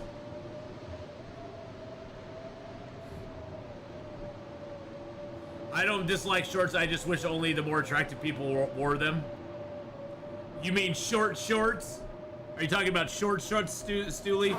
You wish that only yes. There's nothing like seeing me in short shorts. You don't want that, trust me. That is not where you want to go.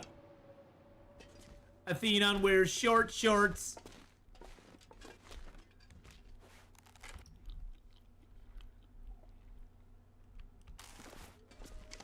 Yeah, you don't want me in short shorts, that's for damn sure. That would be a scary sight, my friend. Scary sight.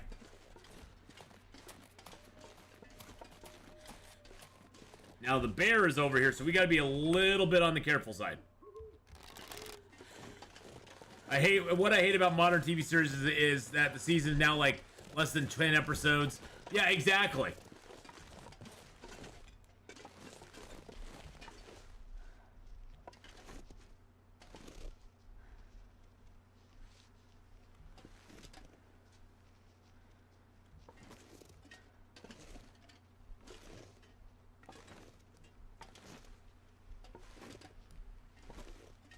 Thought I heard something over here.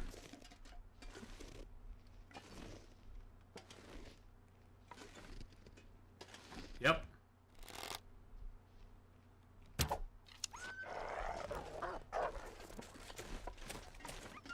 I think I hit him even. Yes, I did hit him. Damn it, he's stealing my arrow. Come back with my arrow, you little bastard. What we were saying is what I hate about modern TV is season of like 10, yeah. Well, oh Jesus.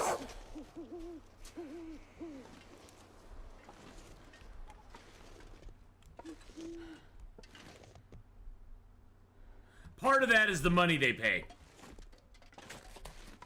Part of that is the ridiculous amount of money they pay for each episode. Back in the day, TV was pretty inexpensive. I mean, comparatively, TV was pretty inexpensive to produce. TV was pretty inexpensive to make. You didn't have actors making millions of dollars per episode. That didn't really come about until like the Seinfeld type era. I mean, there were a few things, but I mean, if a TV show hit like $1 million for an episode, it was like, oh my god, you know. But TV was pretty. They did not spend a lot on the episodes. They tried to make them as inexpensive as possible. Later, Atheenon, are you playing more 7 Days to Die? Not today, no. Today we're going to be playing a little bit of Manor Lords. 7 days that I will return next Thursday.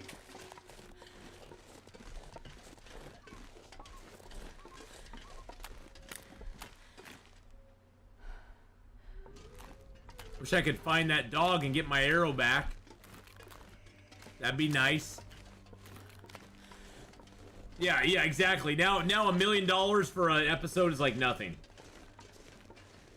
Well, yeah, and big stars didn't really do TV. There were TV actors. Oh shoot, there were TV actors, but there was not like big stars doing it.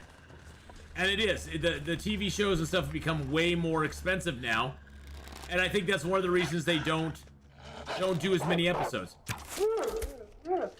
Because they just can't afford to. And honestly, TV doesn't bring in the revenue it used to either. Which, they're kind of dumb in a lot of ways. Because it used to be TV, the whole purpose of television back in the day, the whole purpose of television was to get to 5 seasons. Because once you got to 5 seasons, you could syndicate. And syndication is where all the money was.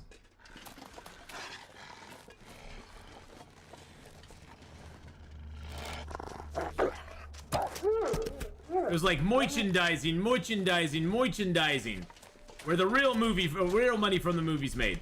But back then it was syndication. You wanted syndication. That was all that TV shows were going for. Is if we can push this to 5 seasons, we can get syndication going on. Oh, there's the bear. Interesting.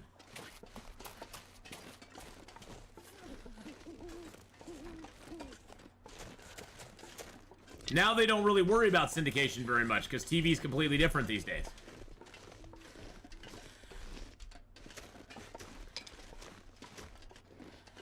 Well, I think Stooley, that's why a show like 24 did so well.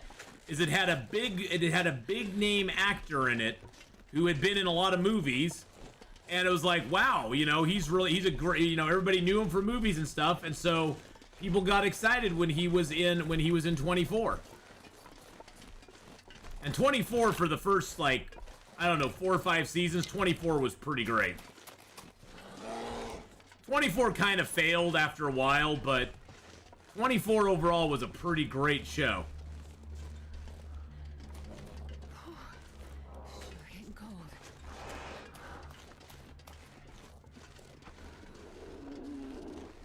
Hello, Mr. Bear.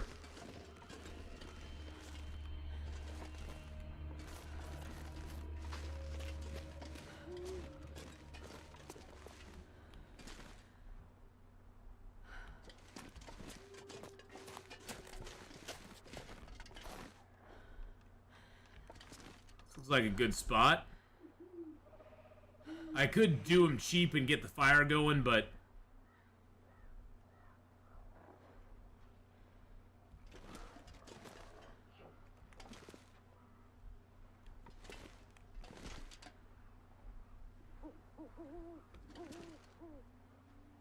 I don't even know if he's still following me. I don't hear the music.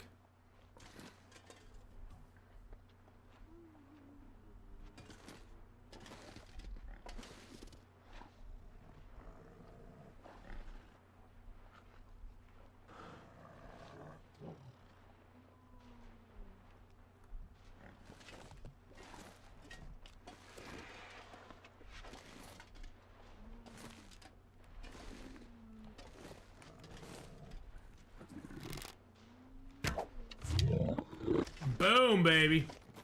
Woo! Let's go. Never felt so cold. I had my safe cliff I could jump off of, but nah.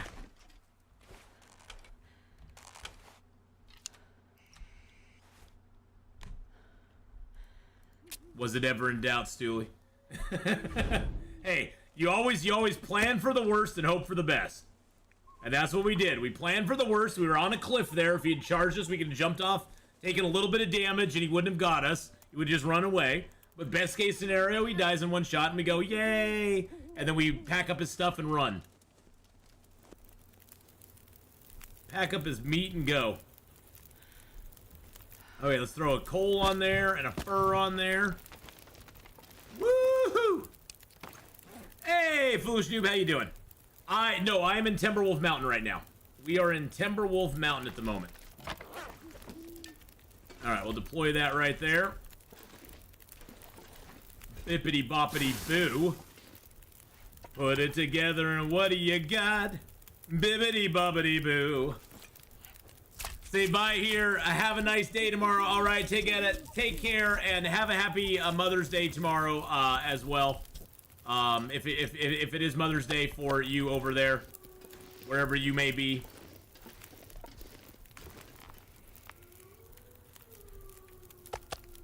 There we go.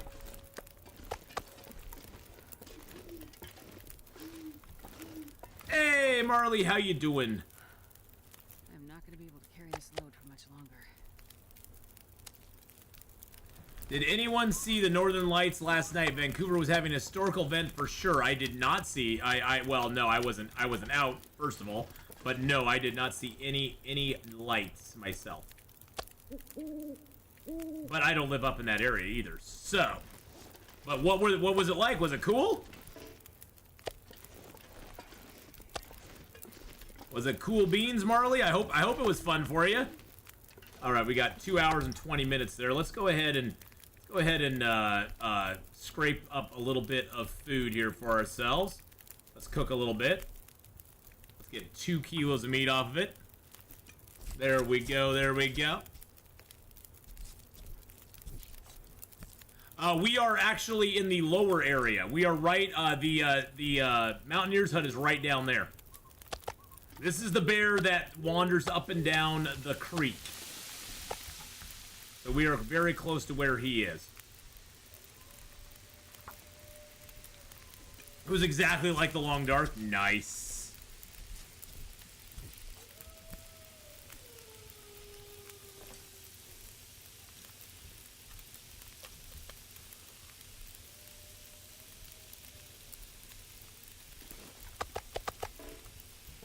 How long we got left on those? 20 minutes? Beautiful. Get this out. 19 minutes. Nice. I told hubby Long Dark players are going to love this when they were on. Do we have raccoons where we live? Not a lot, no. There's a few. There's a few. They don't really come around that much. We have more opossums where we live. We have more possums out here. I mean, there are raccoons if you get out in the areas. I mean, it's funny. I say we don't have many, but yeah, my friend, I was over at her place, and a raccoon came right up on her porch and started eating the cat food. I forgot about that. We were looking out the window at him, and he was looking in the window at us like, what? What do you want? Huh? What's up? What's up? It's like, nothing. Nothing. We're all cool. We're all cool here. This much gear.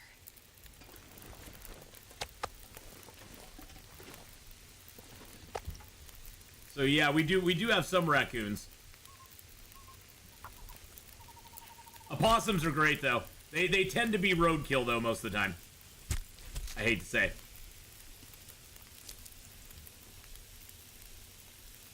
I would drink almost anything about now. We do need some water, so we're gonna make some water here once we get this harvested up. We need to make a little water.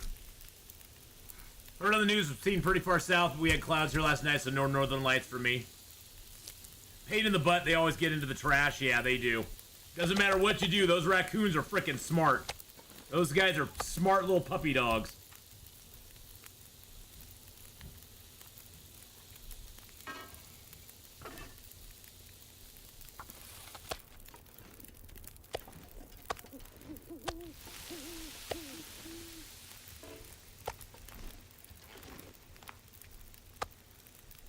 Heck, we might just get this whole thing harvested up here by this fire.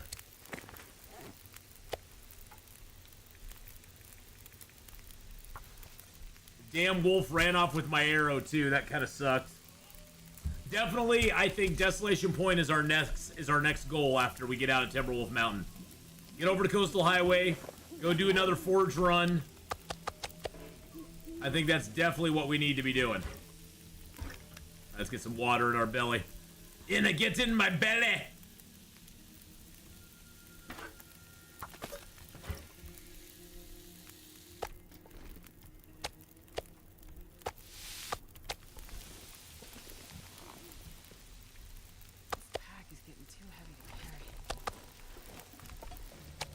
Alright, let's chop this sucker up. Thankful my power didn't go out. Apparently solar storms activity on the sun can produce a type of radiation that doesn't interfere with electronic equipment. It isn't a fake phenomena. Oh yeah. Well, look at what happened. Look what happened in the 1800s, where it literally melted telegraph lines and disrupted all. I mean, and that was like base electronic type stuff we had back then, and it just absolutely destroyed it. Had a possum in a chicken coop, in the nest, and when my kids reached in to get eggs without looking, the possum bit her. And that was a year we got to go to the hospital for rabies shots on Christmas Eve. Oh yeah, if you get bit by a possum or something, you definitely need to go in for a rabies shot. Pretty much any wild animal. Raccoons, possums, any of those little buggers. Not a good thing to get bit by them at all.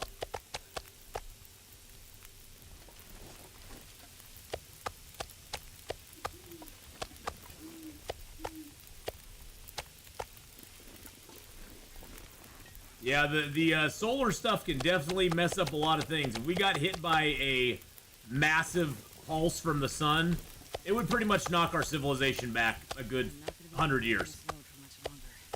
There'd be certain places that were okay, but most of us normies would be in a lot of trouble.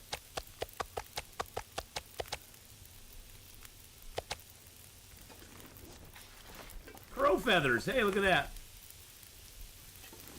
I do 50-day challenge in one region at a time. Currently in Ash Canyon, getting bored up there, but I looked at the trophy challenge. My next goal, 3 days fireplace going on. Doing it in the cave near Angler's Den, but outside 50-day challenge is an idea I got from you. Well, I'm glad you're enjoying it, Foolish Noob. It is a tough challenge to do. It's very, and it does get kind of boring after a while if you have nothing left to really do in the zone. It does get kind of boring. And sometimes you feel very trapped because, you know, you have to keep your food going. You have to keep this, you know, you have certain things that you have to do. And if you don't do them in a certain way, you're going to run out of food. Like, you have to start trapping animals if you can. Or running deer into wolves, and then you're kind of stuck in an area until you can, until you can move along. So there are definitely constraints. Ash Canyon's a great one to start in, though, because of all the cattails. I actually started in Pleasant Valley, and you get a lot of matches in Ash Canyon as well. I started in Pleasant Valley, and that was tough. Or no, actually, did I start in Pleasant Valley, or did I start in Ash Canyon? I can't remember now which one I started. It was so long ago. Actually, I think I might have started in Ash Canyon, too. And then I went to Timberwolf Mountain, because then we spent a lot of time in that prepper's cache up there. So yeah, it can be quite the run. I didn't have a bedroll till day 100. I know that. Hey, Casador, hello. I didn't have a bedroll till day 100, and I didn't have a bow and arrow till day 200. So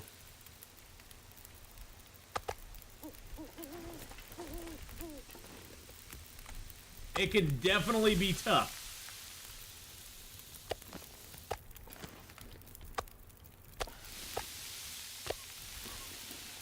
But thank you for giving Casador a shout out.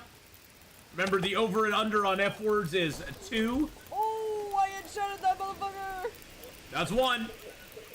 Oh, see that? Oh no, there's another one. The joy of the headshot. Okay, that was just 1. It was the under this time. It was the under. I was still thinking over, but it was under. Alright, it doesn't matter if we take a lit torch or not, because guess what? Once we pick this thing up, it won't matter if we have a lit torch.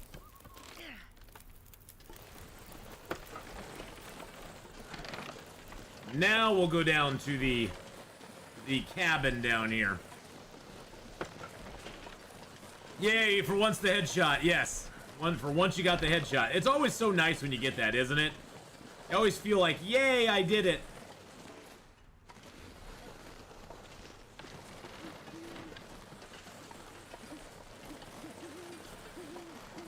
And that is how you get around a... Oh, Jesus criminy. And I'm stuck now. Son of a biscuit. I can't carry this any further.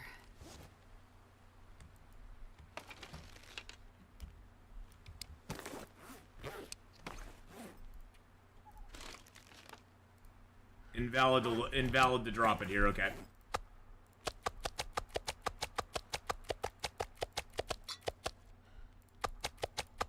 I don't know what else I dropped there. It was like a coffee or something, yep. The only sucky thing about the Travois is that it has a very definite, you can do it in this area, you can't do it in this area.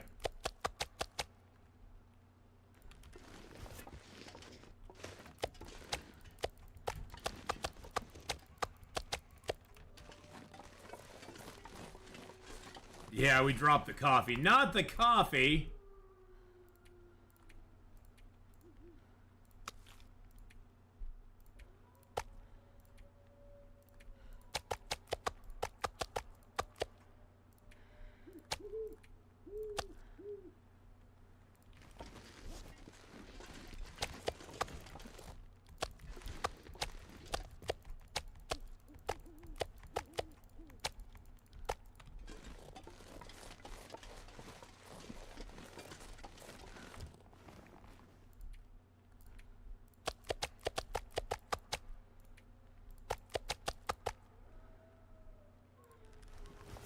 Okay. Let's get our bow out. I'm kind of scared walking into all these wolves without a bow out, so...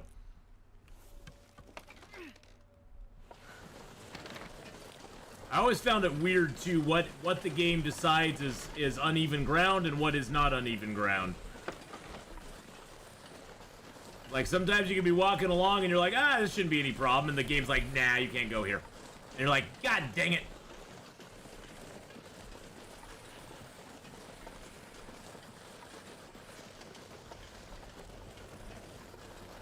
You know what we're gonna do?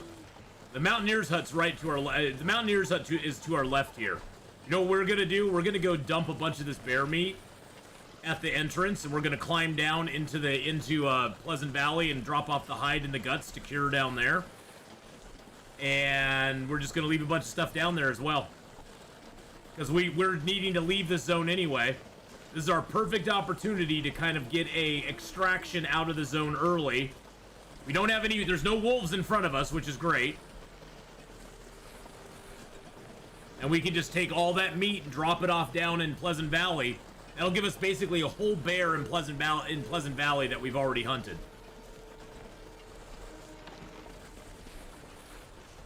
I think that sounds like a spectacular idea.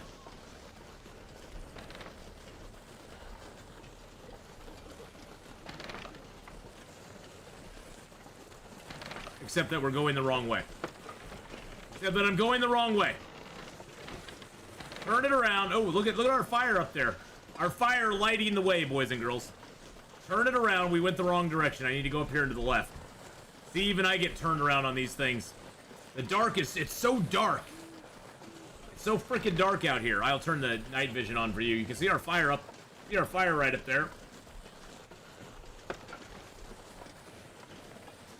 And thank you everybody who's helped out with the GoFundMe for my brother. I think we now have reached, what have we reached right now? I know we've reached over $1,700 with it, which is freaking awesome.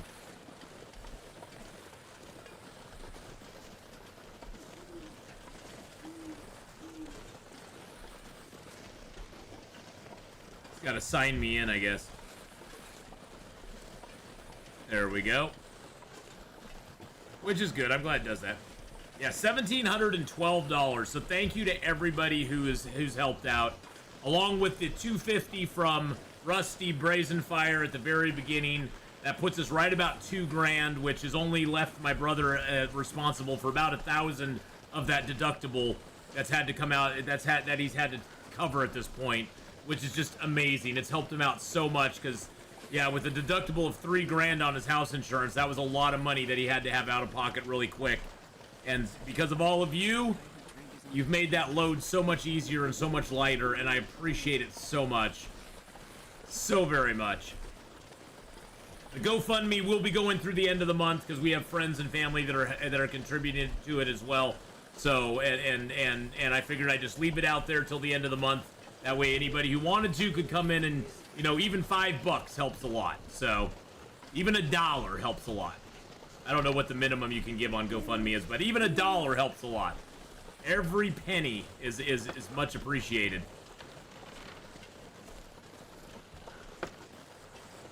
And in 9 to 12 months, when he can actually go live in his house again, you know, it'll be great. I'll take pictures of the after. I have before pictures.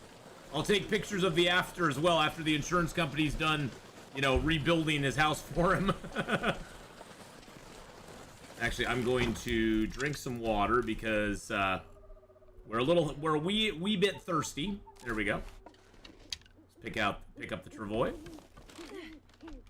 This is where the travois really comes in clutch. This is where it shows its quality, because we're able to drag this entire bear along this distance. Even though we had to make a little switcheroo trick there when we hit a steep spot, we're able to drag the bear all the way over here to Pleasant Valley, which usually we could, you know, before the travois, you would never even consider doing this. We would have taken the bear meat, at best, we'd have taken the bear meat to, the minimum you can set it to is $5. Okay. Before we would have to take the bear to, like, the Mountaineer's hut at best. And that would have taken several trips bringing the meat back and forth. The rebuild takes so long. Is the inns covering? Yes, they are covering up to 90. I think it's up to $94,000, something like that. That they're covering for them to stay at a place.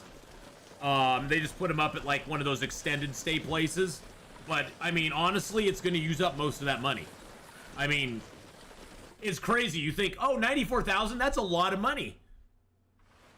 I told my brother, you know, gosh, wouldn't it just be easier to go rent a place?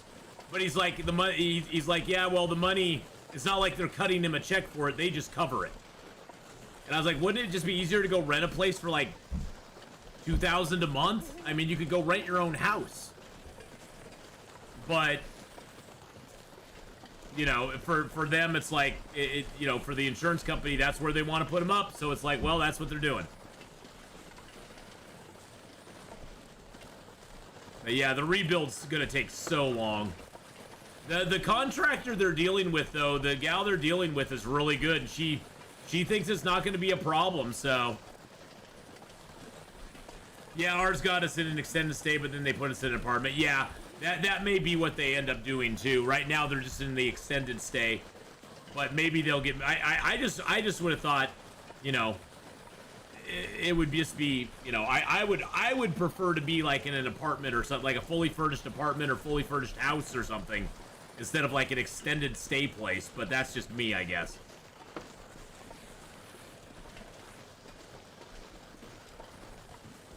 All right, let's grab the guts and the hide. We need that for sure. Get those out of there. What is that? What is that? 53.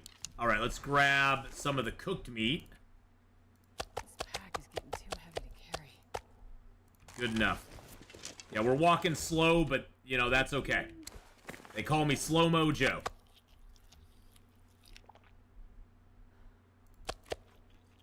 Yum, yum. That's some good meat right there, boys and girls. Yummy, yummy. And we got a stove down here, too, which is cool. We could cook up the rest of this meat down here. But we're way too heavy to climb right now, so we're going to go ahead and come over here and take the patented Atheenon path down. It looks like you're going to have trouble here, but you don't. You will fall just a small distance, but I've never, ever taken a sprain doing it. And you just continue down here, then you go over to the left here. The Ath path, exactly. Go over to the left here, and then you go right down the cliff here.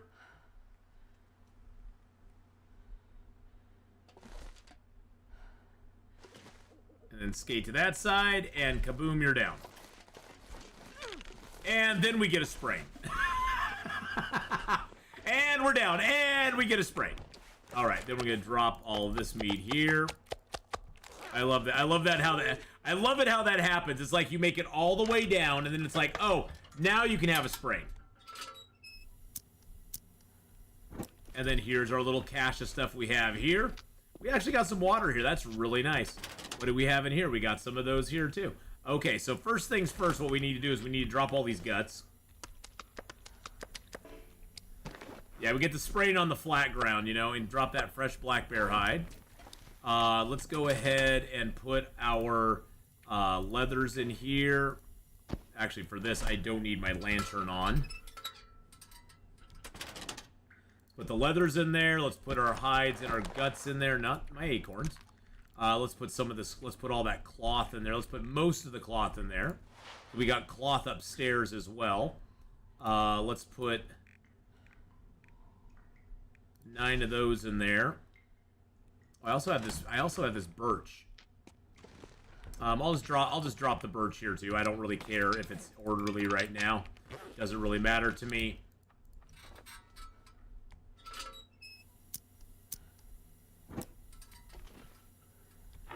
All right, let's go ahead and throw our feathers in here. The birch in there, the maple in here. Now you got to remember, the one bad thing about this is that we cannot craft at these crafting tables that I'm looking at right now.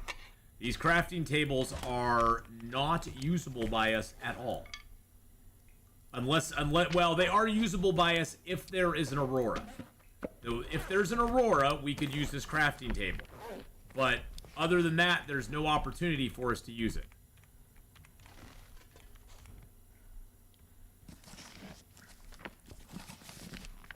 Okay, that one we've already read. Excellent. Let's go ahead and leave some flares here. Ow. Oh, shut up.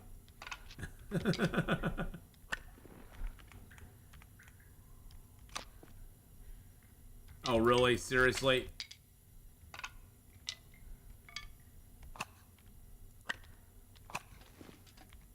That's annoying. I dropped the marine flares on the sticks. And this I can pick up no matter what, so we'll drop the small jerry can here. That I can always grab. We'll leave that here to get more oil in. Okay.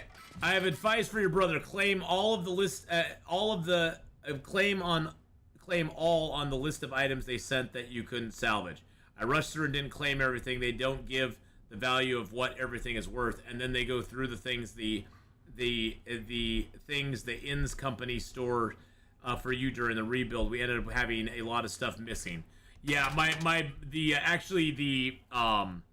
the gal that they have helping them with their claim doesn't work for the insurance company. This is a separate company that helps you get back your stuff, basically. They've already got, I mean, the lucky thing is, I mean, the kitchen was completely destroyed. So, refrigerator, stove, sinks, all that stuff was just completely demolished by the tree. The tree literally fell right on them. The stuff in the living room, it was just some couches, the TV, it's funny because there wasn't a lot of stuff, but, like, they were, like, trying to wrangle over the couches where the couches just have crap all over them. They have little tears in them and stuff. And they're just like, yeah, we're going to salvage all of this. All of this is like, this is all stuff that's just gone. It can't be saved. And so they are actually being pretty good with them, as far as I can tell. From what my brother said, he feels pretty good about what they're doing with them on the salvaging, not salvaging, but on compensating them for their stuff. I don't know about the claim all thing, but I know they've been going through a lot of that stuff and figuring out what is going to be savable and what is not, and pretty much all their stuff's not savable. It all got destroyed. The tree just demolished. I mean, their refrigerator is basically a folded over accordion at this point. So thank goodness that they got somebody there who's helping them out a lot with it. So, and it's a person, most importantly, Cass, that doesn't work for the insurance company. It's like I told my brother, you don't want somebody from the insurance company coming out and evaluating your stuff, because that person does not have your best interest in mind. They work for a company that it has a vested interest in paying you as little money as possible. Which I know sounds bad, but let's just be honest. Insurance companies are that way. They have a vested interest in paying you out as little as they possibly can. It's not in their best interest to be paying you out a ton of money. So they are going to try to, you know, not pay you if they can. On whatever it is, for whatever reason.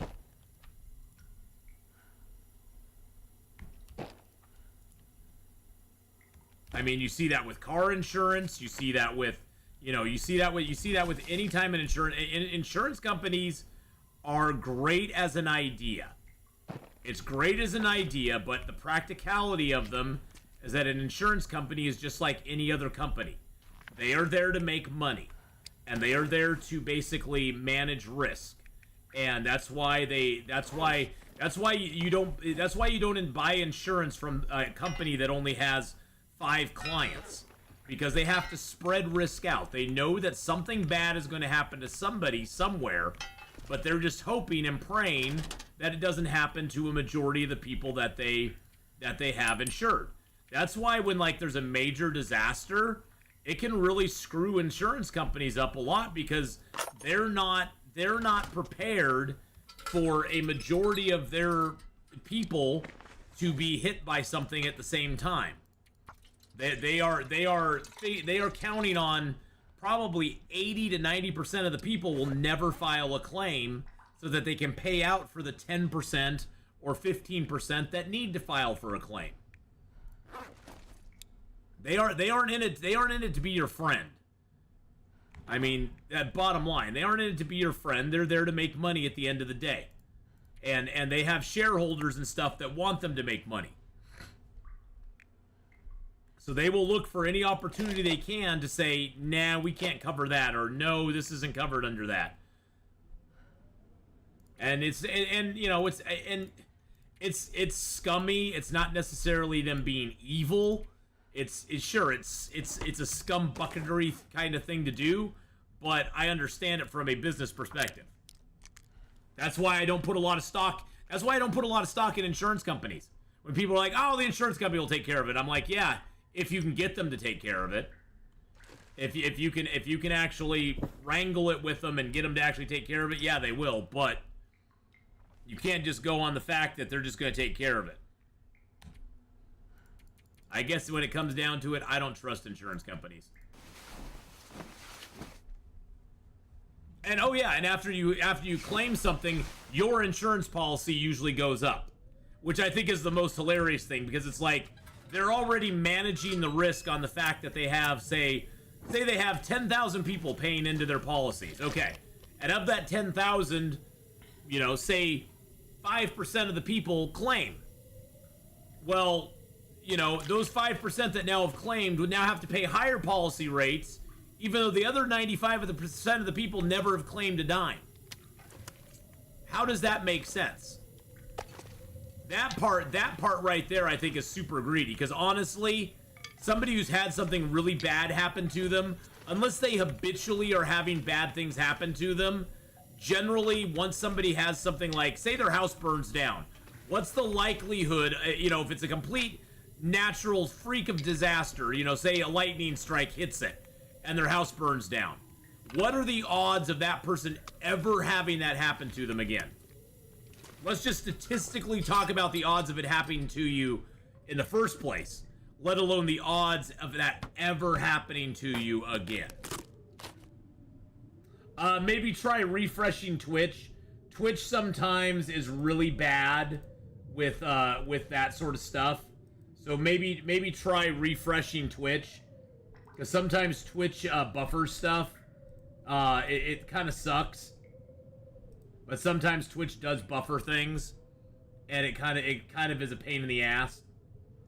Especially if you have it set at a high quality and your internet lags out for a second, it will sometimes it'll try to change the quality of your stream that's coming in.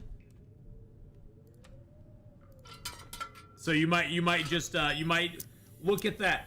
Look at the little wheel in the bottom corner.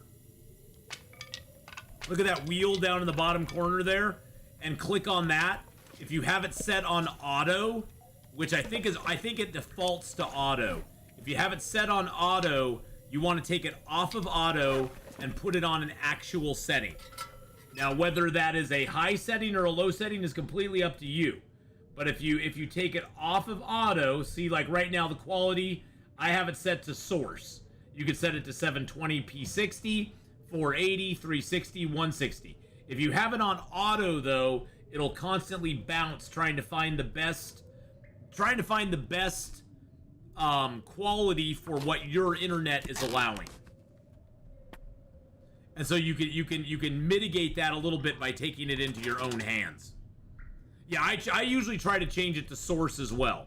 I have pretty good internet though, so I don't really ever worry about that. Some places have crappy internet, and that will definitely affect what you get. But the buffering is mainly, if you have it set on auto, the buffering is Twitch trying to find what the best quality rate is for your internet, which sometimes it tries too many times, and you'll get that buffering effect, and it's a pain. It's a total pain in the ass. Total pain in the ass to get that buffering going on.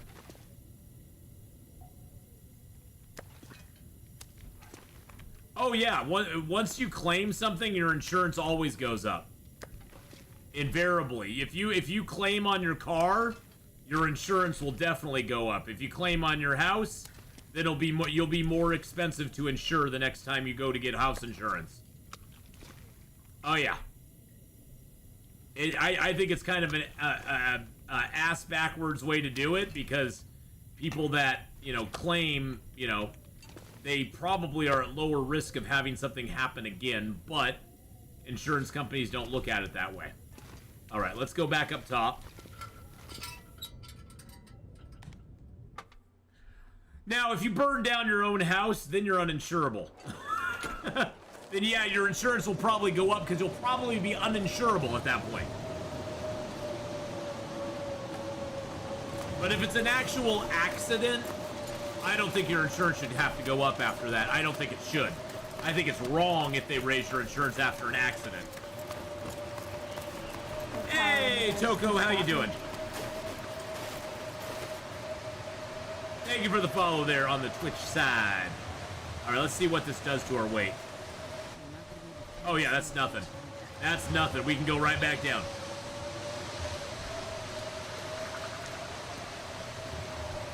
So by paying higher insurance after, you still pay for your damages yourself? Well, the insurance company usually covers the damages. Like, on my brother's place, they'll cover up to, I think, $309,000 worth of damages.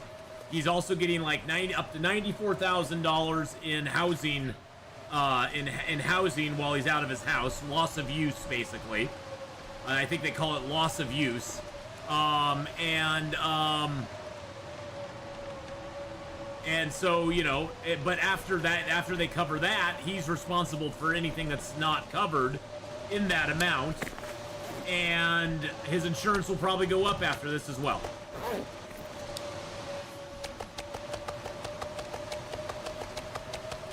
There we go.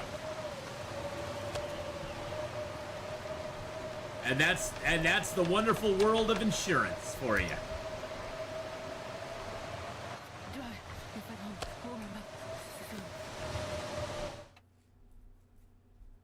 Or anything that wasn't directly hit by the accident, yeah. Woo! Alright, so let's get a little more water in us. If you burn it yourself and it's proven, I think it's arson and insurance fraud. Yes, it is. That's a felony. That's why I was joking about it, Toko. I was like, yeah, and if you burn it yourself, you're probably you have bigger concerns than your insurance going up. You're probably won't have to worry about insurance because you'll probably be in jail. You'll probably be in jail at that point. So insurance will be the last thing you're really concerned about. I'm gonna take these cardboard boxes out of here.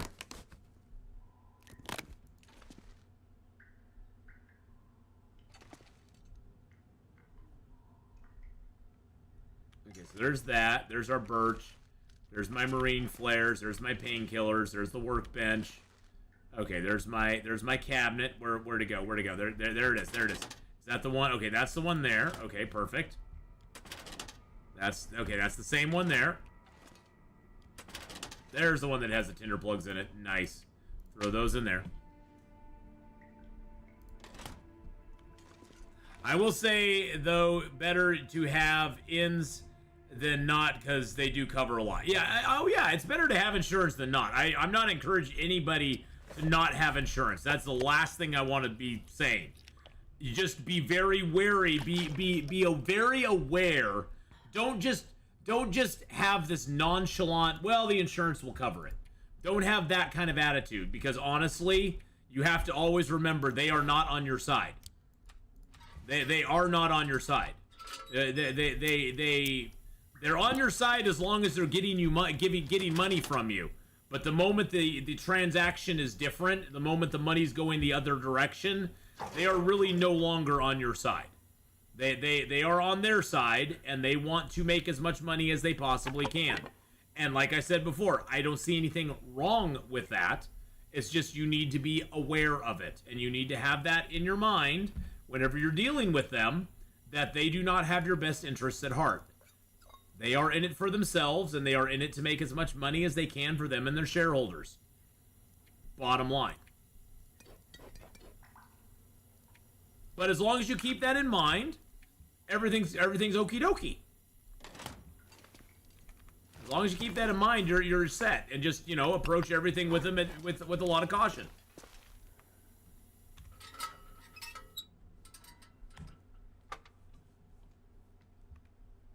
I do encourage people to not have insurance. I encourage people to have insurance.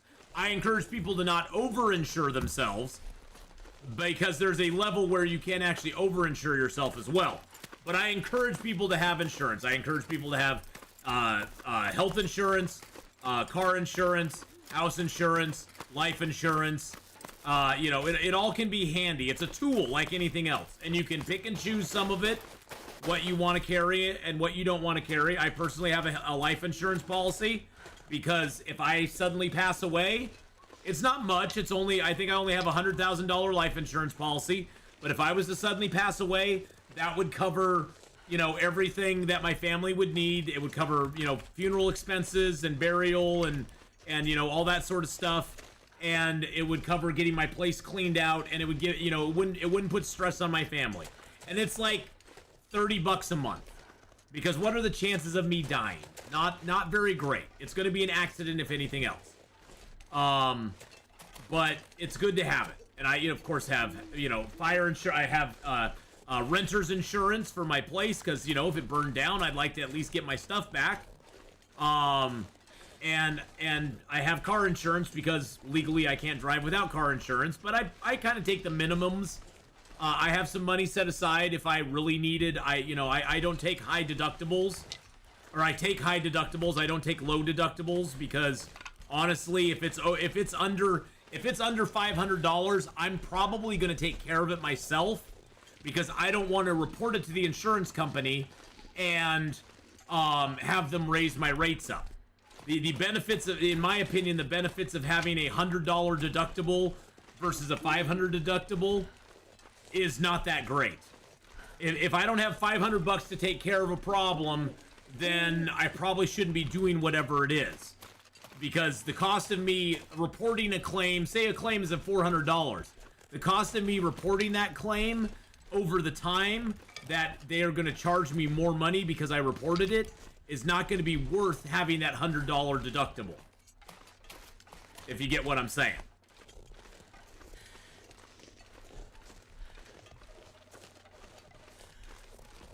Yeah, something like insuring a phone I would never do. I'm like, if I break my phone, I'll just go get a new one. It's no big deal. I've got the money to do that. But yeah, I always, with my car insurance, take higher deductibles, because honestly, the small stuff I'm going to deal with myself anyway. If, you know, unless it's like under warranty or something, I'm going to deal with the small stuff myself. I'm not going to report a $400 claim to my insurance company. I'm not going to report, I probably wouldn't even report like a $600 or $700 claim to my insurance company. My insurance company, for me, the insurance, I mean, now back in the day, we had insurance where you could basically, you know, take huge deductibles, and basically your insurance was there for if you totaled your car. But honestly, back in the day, I didn't have a car that was worth very much. If a car needed $1,000 worth of repairs, I was just going out and buying a different car. I was like, well, this car's done. I'm not doing anything to it. I'm going to go out and buy a new car. Well, not a new car, but I'm just going to buy a different, you know, I'm going to buy a different vehicle. That's a little harder to do today, but yeah, I always take higher deductibles on vehicles because the small stuff I'm gonna take care of myself. I'm not gonna report it to the company anyway, because then they'll just charge me higher rates. I look at car insurance to protect me in case it's there to help me out if I get in a big wreck and my car is totaled or my car is majorly damaged or my car is undrivable, you know, or something like that. That's what I look at car insurance for. I don't look at it to take care of much else beyond that. Keep forgetting we can give you night vision there so you can see. I had a big claim against Atheenon National General for homeowners. I was astonished how much they didn't try to screw me over. Would recommend them. Yeah, and see, that's the thing too, is that there's certain companies that will, you know, that will be good. And I'm not saying insurance companies are evil or bad or have bad intentions. They serve a purpose. And as long as you're aware and you are conscious of the purpose they serve, and you hold their feet to the fire and tell them, well, this is what I need to do. You know, you know, as long as you keep their feet to the fire, they can be a totally good tool to use. But in the end, they are a tool. Can you get a car insurance where it doesn't cover small stuff but covers big expenses? Well, here you can get what's called liability insurance. That's sort of like a basic insurance. Everybody who drives in Oregon legally, and there's a lot of people that don't, and this is why you have it, you have liability insurance. Liability insurance covers you, covers basically if you hit somebody, it doesn't cover you, but it covers them. Now, a lot of people will skate by with liability insurance because it's pretty cheap. It's against damages you cause to others, exactly. It covers the liability you have on what you've done to somebody else. It doesn't really help you with anything on your stuff, though. Barely walk with this much gear. I know, my dear. It's so heavy. It's so heavy. So heavy. But you can get just liability if you want. I usually get comprehensive and collision as well. You know, for older vehicles, I recommend you only get liability, because honestly, it's probably going to be cheaper for you to just go and buy a new vehicle than it is to cover, you know, to get your vehicle repaired. They will probably total your vehicle out, and you'll get very little for it. So, for most people who have very inexpensive or older model vehicles, I recommend getting liability only and not really worrying about it too much. Now, I want to see if I can carry this here. Let's see.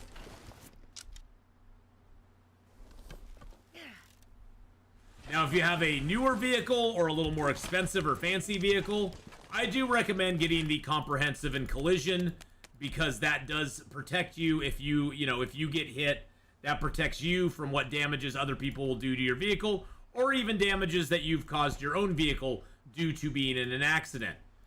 Now, that being said, again, I recommend that you get high deductibles, mainly because, let's face facts, if you're able to afford a car that's a $15,000, $20,000, $30,000, $40,000 car, you should probably put aside $4,000 or $5,000, maybe even $1,000 just for car expenses. Save it up over time, have some money set aside for car expenses, and that way, if something, you know, minor happens to your vehicle, you can cover it.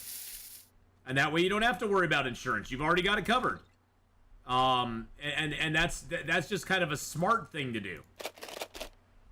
And even if that means, you know, every month you put $25 aside into an account, you know, just save it up. It's amazing how you can put a little bit aside over time, and that money will add up very quickly. You know, you put 25, say you put $25 aside every paycheck, and you get paid twice a month. Within a year, you'll have $500 plus saved up. And that's just $25 out of a paycheck. That's 5 lattes at the store. You know, that's five lattes. Think of it that way. That's like 5 Starbucks. And you can save that. You do that every paycheck, and you can quickly have that money saved up for an expense like having something happen to your car. Now, the discipline that goes with that is rather hard to get sometimes. And believe me, I'm not talking to somebody who's got this figured out. I'm just talking from, I struggled with this for a lot of years to put money aside like that, and I'm finally at a point where I have a little bit of an emergency fund, which is nice, because one thing Dave Ramsey, and I do believe a lot in what Dave Ramsey says. I don't follow all of his strictures religiously, but Dave Ramsey is a pretty smart guy, and he's got a lot of money, so, you know, I like listening to people that have lots of money. You know, having that emergency fund, a great thing about that emergency fund is it's kind of a Murphy's Law fund. If you have that emergency fund, you'll probably not use it very often. If you don't have it, Murphy comes around and does a lot of nasty things to you. If you have it, you don't find you need it a lot, which is really nice. Which is really super nice. And then you just have that money sitting there for an emergency, and when it happens, you're ready to go. I'm going to put all those cattails in there because I don't want them on me. That puts us below weight. That's perfect. I saw some Ford trucks on a lot of years ago that were going for $85,000. Yeah, I'd never buy a car for $85,000. If I'm... Oh, Jesus Christ. Thank you for the bear apocalypse there. If I'm spending over $20K on a car, that's ridiculous. I mean, you know, that'll be a newer vehicle, of course. But, yeah, that just... Wow. Well, yeah, well, and that's the thing, whatevs. I pick and choose, like I do with most stuff. I pick and choose with Dave Ramsey what I listen to and what I don't listen to. And that's the thing. I think a lot of people these days, whatevs, they hear like a message, whether it be a religious message or the message in something, and they just discount everything that person has to say wholesale because they don't like part of the message. And it's like, even if you don't like part of a message, you can always learn things from whatever it is, and you can kind of take the good, take the bad, you know, and then you have the facts of life, you know. You can sort of like pick and choose what you want to take in from something, and it's not always going to be good, solid advice across the board, and some of it may be horrible advice, but just because part of it's bad doesn't mean the whole thing is rotten, in my opinion. Is he related to Gordon Ramsay? Hell no. Not at all. Well, I'm just saying, Cassadar, if you're buying a car for more than 20 grand, I think you're throwing your money away. If you're buying a newer car, like I have to buy newer cars for Lyft. So my car is going to probably be between 12 and 20 grand. You know, right in there. It's probably going to be in there because I have to buy something now. If I bought something now, I have to think, like my car that I have right now that I'm driving for Lyft, I can only drive it for this year and next before I will not be allowed to drive it because it'll be more than 10 years old. So I have to buy a car that's going to be into the future at least 4 or 5 years. So I have to buy a vehicle at this point that will last me into the future. And that vehicle is going to be probably 15,000, maybe 12 to 20,000, somewhere in there. You know, so I have to take that into account. I mean, if I wasn't driving for Lyft, I would just go find a nice $5,000 car that will get me to where I need to go or less and do that. Why can't I drive my current car in 2 years? Because Lyft and Uber requires your car to be it cannot be more than 10 years old. Your car has to be less than 10 years old to be able to drive for Uber or Lyft. And I get that from a business standpoint. They want your car to be, they don't want your car to be old. They don't want your car to be, in disrepair. And, the older vehicles get, the more disrepair they get in. That's just how life works. So they want you to have a nice vehicle and not have it be a piece of garbage. So yeah, I do Lyft to be able to pay the bills and stuff. Yeah. I mean, Lyft is like my main thing, and then I do this on the side. Because I mean, this doesn't provide me enough income to live. I mean, I make money on Twitch, I make money on YouTube. I do, but it's not anywhere near what I need to, pay my bills. I don't make enough on Lyft. I don't make enough on YouTube and Twitch to pay my rent. let alone pay my phone bill, electric bill, all those other bills. Maybe in a really good month, I'll make enough to pay my rent and maybe another bill. But beginning of the year on YouTube and Twitch is always slow. Last month was the lowest earning month I've ever had in like 2 years. And so, you know, it's just one of those things where you have to have something, a side hustle. There are very few people on Twitch and YouTube that actually do it for a living, that actually can make enough money that that's the only thing they do. I did leave my pies behind. I did, Faith. Thank you for reminding me. I left my pies behind. I left my pies in Chattanooga. I totally forgot I had them cooling on the porch. But it's such a bright and clear day out. We'll go back and get them now. About the best used cars and trucks you can buy these days are Toyotas and Hondas. Yeah. And probably for driving Lyft or Uber, I'm probably gonna look at buying a hybrid, like an older like a hybrid that's a few years old or something. I don't know how much they'll cost, but my brother really enjoys doing the hybrid for Uber and Lyft because he gets about 50 miles a gallon, which really helps cut down on gas expenses for driving, which is super nice. Yeah, I left my pies behind. I'm a bad boy. I'm a bad boy. So yeah, I'll probably look at getting like a hybrid. I won't go full EV. I don't see the point in that. Those are just too expensive. I don't want to ever like not have the option of gas, because honestly, my opinion on electric vehicles is we aren't quite there yet. We don't have the generation infrastructure set up for EV. It's a cool little thing. I think it is the future. I don't think we're there quite yet.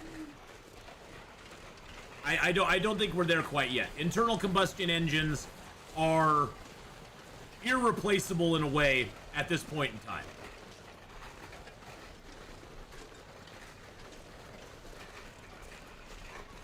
The Prius is great for city driving, yeah. The hard part is finding a used hybrid for sale when you need to buy the car. The stars have to align, yeah. Well, and see, the other thing, too, is that I like taking long trips. I like taking 7, 8, 12-hour trips. And hybrids don't have... Hybrids and EVs don't have that kind of range. Hybrids and EVs are great for in-town driving. But if you're going to the beach, or if I'm going down to the Redwoods, or I'm going to Idaho, or I'm driving up to Seattle, or I'm going to the mountains, I don't know where I'd charge up there. I don't know exactly how that would work. I don't even know, see, that's the thing too, is I don't even know how a hybrid would work if I had a hybrid here. I don't know where I would charge, because I live in an apartment. We don't have charging stations. I don't have a garage that I can haul a cord out to charge my car up. But I'm not sure how they work. Does a hybrid need a direct charge, or does it like charge itself up when it's on gasoline power, and then the battery is usable for non-gasoline driving? See, I don't even know how it works. I'm a total noob, so I don't know how it works. Does it switch over to gas and then like switch back to hybrid, or switch back to? You have to actually plug in a hybrid, because I know if you have a full EV, you have to plug it in. I would want a hybrid that you didn't have to plug in, because I live in an apartment. We don't have plug-ins. We don't have a way to. What am I gonna do? Dangle a cord out of my window to plug it in? Am I gonna dangle a cord out my window and plug it into that? See, that's the thing too, is that they've done studies. You know who owns most EV? You know who owns most electric vehicle and hybrid vehicles? It's not poor people like me. It's not poor people.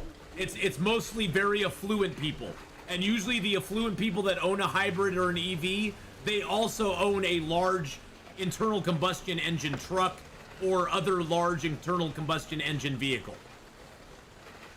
This whole idea that they're saving the planet with it is absolute bull.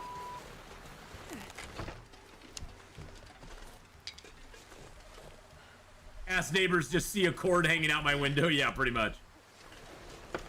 With plug-in hybrids, you don't ever have to charge them, but then you don't get the benefit, really. Yeah, and that's the thing, is like I said, we're just not there. We're not there yet. It's a great idea, but we're just not there yet. Yeah, it's not a bad concept. We're just not there. I mean, it's one of those things where it's like, hey, we're just not there. It's not a big deal. The Prius can recover power when it breaks, and the gas engine kicks in when the battery gets low. Where I live, it's number one the amount of electric cars per capita in the world. It's a waste of time. Well, see, the thing is that I think in certain locales, certain areas, with certain situations, electric is really a great idea. You know, but you have to remember, I mean, everybody's like, oh, well, we should model ourselves on European style stuff. It's like, you understand that most countries in Europe would fit inside my state. The state I live in, most countries would fit in. You know, it's like, yeah, when you're talking about a place that has more land mass than all of Europe, it's kind of like, well, yeah, it works in certain areas, but it doesn't work here. Plus, the U.S. has a very diverse amount of different land types and structures, and yeah, people outside of the U.S. don't understand how big it is. I mean, it's like the U.S. is huge. You know why a lot of people who live in America don't travel abroad? Because we have so much we can travel here in the U.S. I could spend my entire life traveling in just the United States and never leave and never see the same thing twice. Never ever need to step outside of the U.S. to see anything. I can see pretty much everything I want just in the United States if I wanted to. I really could. I've lived in Oregon all my life, and I've not seen everything. There's places in Oregon I've never traveled to that I've never seen. That's how big it is. That's how big one state is. Electric cars in Canada, every comedian's content for years. Oh, yeah. And like I said, I'm not saying electric cars don't have their place. I think it is an interesting idea. I think it's kind of a niche thing at this point. I think it has a long ways to go. I think they need to stop subsidizing electric vehicles completely and let the market figure it out. Because even with subsidies, electric vehicles are not catching on as much as they want. You know, they need to stop subsidizing it and really see how it goes. Because I think that would be the best, test of the market. But, you know, they don't want to do that because they know in their heart that nobody would go for them if they weren't really subsidized that much. If they didn't subsidize them as much as they do right now, most people wouldn't buy them. Bottom line. I'm in the U.S. I live in Oregon. Norway has spent roughly $10 billion in subsidies for EV cars. We are 5 million people. The return on investment is not even possible to measure. Oh yeah, it's not. It's not, Killer Strawberry. That's the thing, is the return on investment's not there. That's why I said it's a great idea. Don't get me wrong. It's just we're not quite there yet. We're not there on a lot of levels. We're not there on the level that we have the infrastructure to do it. I think that's one of the big things that a lot of people fail to realize as well, is that we are suffering in America right now. We're suffering from an energy shortage as it is. We're suffering from brownouts and blackouts down in California already. They have to ship in their power from other states because they don't have enough power to power their own grid. Add onto that the load of EV vehicles and hybrids and all of that. Where is all that power going to come from? It's not there. And maybe one day it'll be there, but it's not there, especially since they're shutting down most of the coal-fired powered plants are being shut down both here in Oregon as well as down in California. there's a big push to shut them all down and get rid of them all, and they're thinking that they're going to replace it with wind and solar.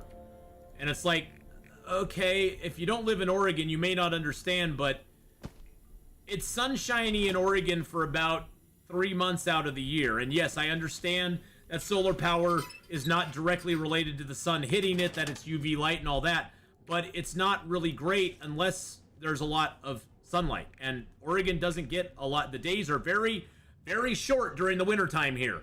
It gets light at like, if you don't have sunlight, you can't have solar power. It gets light in the wintertime here at like 7 to 8 o'clock in the morning, and it starts getting dark at 4:30 in the afternoon.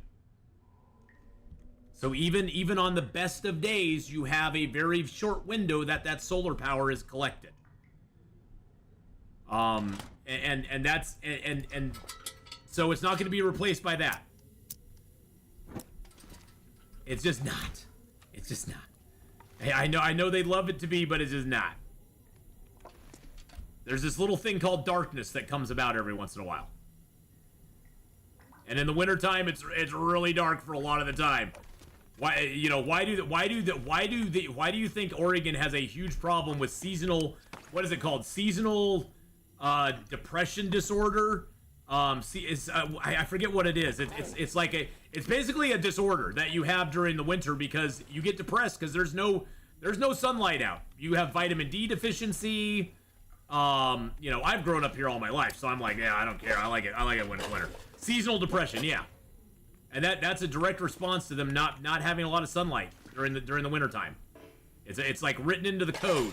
It's like in the code already, boys and girls. Yeah, some idiots, yeah. Yeah, they want to eliminate gas, natural gas. It's like, okay, I guess. I mean, honestly, let's start firing the nukes up, baby.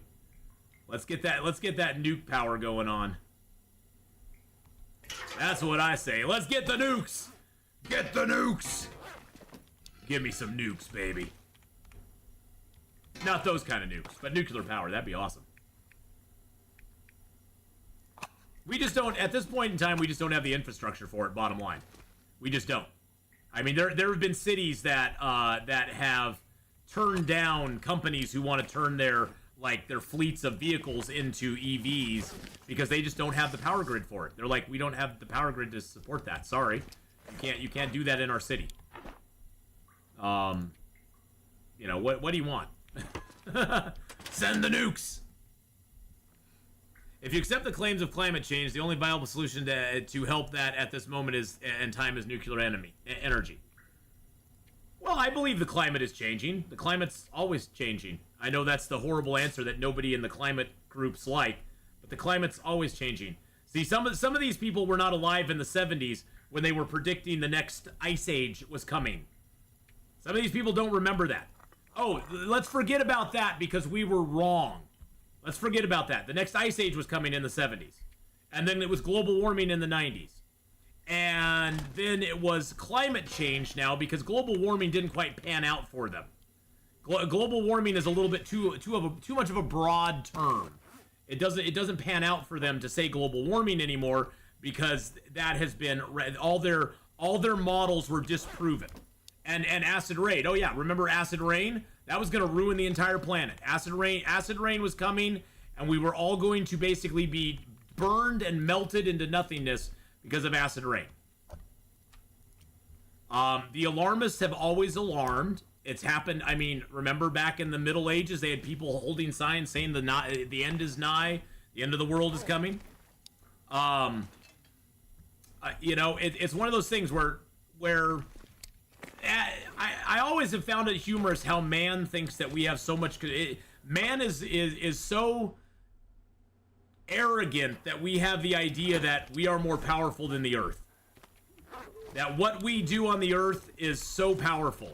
And it's like, yeah, you know what? Mother Nature comes along and goes, yeah, let me explode a volcano and show you what real power is. Let me cause a hurricane or a tsunami and show you what real power is. Let me show you how I can actually control everything. And it's good. It's good to be humble. It's good that we get humbled every once in a while. I think it's good. It's a good thing that we get that little humbling smack from Mother Nature every once in a while, because she truly is in power. She's truly in power. Yeah, exactly. You found solutions for acid rain and moved on. See, that's the thing, is that man is very ingenious in the ways that we can cause problems, but we can also solve problems as well. And I think I like the idea of rationally finding a solution to the problem, the solution that hurts people the least, and also the solution that takes away people's freedoms the least. Because ultimately, a lot of these solutions they're proposing these days, I don't think they're really solutions about fixing a problem. I think they're more solutions about control. And ultimately, follow the frickin' money. Again, it's always follow the money for me. That's something I was taught very, very long ago in a galaxy far, far away, is always follow the money. Who stands to gain the most from something that the alarmists are, running around with their hair on fire about? Who stands the most to gain in those situations? It's generally not you and I. You and I are usually the ones that are told that we're evil and that we are doing something completely immoral and wrong, and that we need to change our ways of going about things to make a difference. Meanwhile, those people are still flying around on their private jets, going to climate meetings all over the world, because they care more than you and I do. But their private jet is probably spewing out more stuff into the atmosphere than I do in an entire year. So until you are getting on a wind-powered boat to go across the ocean to solve these problems, don't preach to me about it. Bottom line. Once you have taken the hit, and once you have taken the steps to change your behavior, don't tell me to change mine. Because there's nothing I hate more than a hypocrite on that sort of thing. And to me, that always smacks as very hypocritical. To be preaching to the masses that they need to change their evil ways, their evil cars, their evil whatever, without changing their own behavior first. A wind-powered boat made of wood that you planted 2 new trees for every tree you used. Exactly. Yeah, we got to be sustainable. We got to be sustainable. I love that's one thing I always loved about Oregon too, was all the greenies for a long time were always very mad at Weyerhaeuser and those groups for cutting down trees. And I always looked at it as, yeah, they cut down trees, but guess what? They're a company that's in the business of trees. You know what they also do? When they cut down those trees, they go, okay, this is a 50-year growth. We're going to cut down this growth, and we're going to replant it. And in 50 years, guess what? We'll have another growth of trees that we can cut down again. And then they rotate that. They have plots where this is a 10-year, 20-year, 30-year, 40-year, 50-year. Guess what? They cut down the 50-year, they replant it. Next year, and they have multiple plots like that, where it's like, we're not talking just every 10 years. There's a 10, 11, 12, 13, 14. They have basically rotating plots of trees that they cut down, because guess what? If they can't cut down trees, they're out of business. So what incentive do they have to not cut down trees? To not replant the trees, I should say. They have a vested incentive. Again, follow the money. They have a vested incentive in actually replanting the trees they're cutting down, because guess what? If they don't, in 40, 50 years, they're going to not have a crop. I've always tried to explain trees. I love trees. Don't get me wrong. I live in Oregon. We have more trees in our state than people. And I love trees.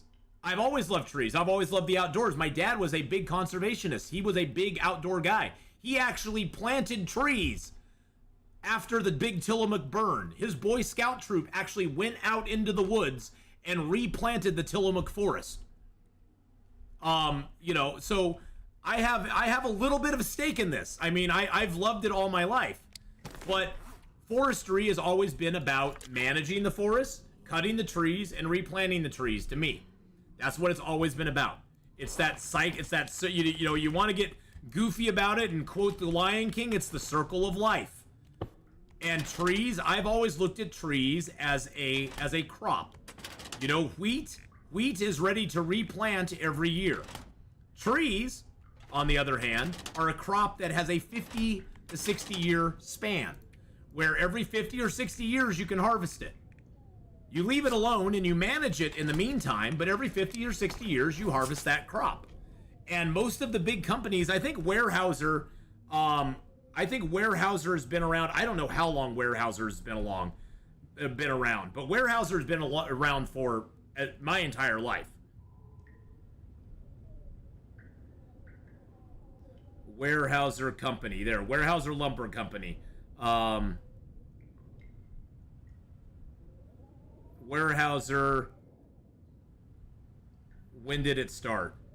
Weyerhaeuser started on January 18th in 1900.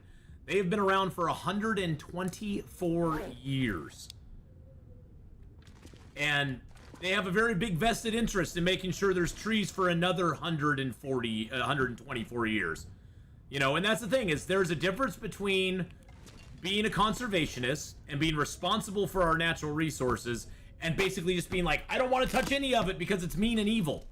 It's like, no, it's not mean and evil to use the natural resources. That's what they're there for. You know, trees are a long-term resource. I mean, look around at everything that's wood in your house right now. 99% of us live in a wood house, built with lumber, harvested from forests, brought in by a truck. I mean, you know, very few of us live in a house that doesn't have some sort of lumber components in it. It's just, that's, you know, we've just found a lot better ways to do it. I live in a concrete house. Well, there you go. It came from the concrete tree. There you are, Brancham.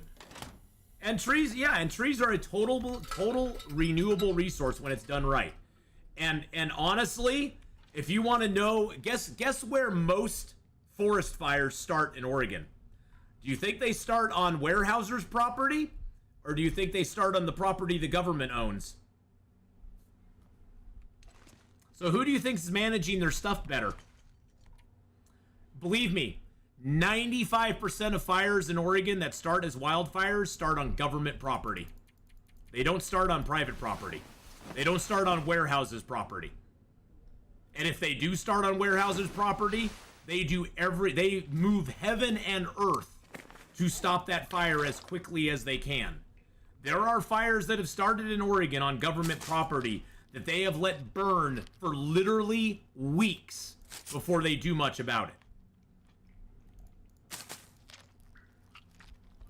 And so me, I would rather have I personally would, if I was in charge of Oregon, I would personally sell off most of the government held property back to private companies and individuals.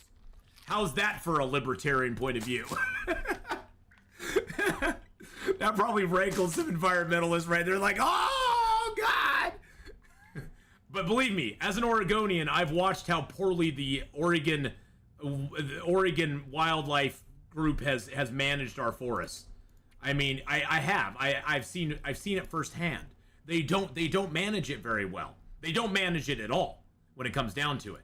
Weyerhaeuser and those groups, whether you like them or hate them, they go into the forests that they're managing. They clear out a lot of the underbrush. They do controlled burns where they burn off some of that dead stuff that's in the forest. Because you got to understand, forests become, especially here in Oregon, we have a lot of pine trees, and pine sheds needles, especially the pine that we have around here. A lot of the needles shed, and that stuff turns into basically tinder.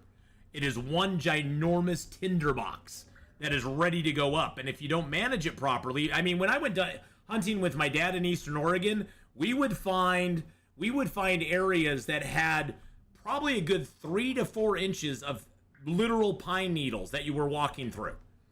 It was crazy. It was crazy. Well, yeah, and that's the thing, Kenneth. A lumber company has a vested interest in using every part of the tree. It's like how actual real hunters, not poachers, but actual real hunters, and even going back to like Native Americans, how they would use every part of the animal. I mean, like when my dad went hunting, if we got a deer, we got not only meat, but we would get new leather gloves. We would have, you know, I know they use the bones for something. I think the butcher my dad took the animal to, they would actually take some of the bones and turn them into like bone soups and stuff, and sell them, resell them like that. I mean, they would use like every part of the animal, and lumber companies are the same. They don't want waste. Waste to them is dollar bills going out of their pockets. They have a vested interest in not making that waste happen. So, all right, let's get our plan together. Okay, so we are carrying 35 kilos right now. We've got a lot of meat out here. We've got all the good stuff, boys and girls. We got well fed. We got the moose hide satchel. We got the technical backpack. We're good to go. I'm watching Eurovision Song Contest now. All right. Branjam, have a good one. Now we just have to figure out what the hell we're going to take with us. Because good God almighty, we have a lot of stuff here. We have another bear hide curing. I've got a deer hide. I've got a couple deer hides here. I do want to take that. I want to take the couple of guts. I want to take one cured bear hide. Good Lord, how much cloth do we have? We have 24 cloth here. Let's go ahead. Oh, not that. Let's go ahead and grab 5 more of those just to have them. Let's grab. Oh, I got leather. Let's grab 10 cloth just to have it. Let's grab 2 more guts. There we go. Let's grab our arrow shafts, our arrows, a maple for a bow. Actually, no, I don't need the maple for the bow. Let's grab our feathers.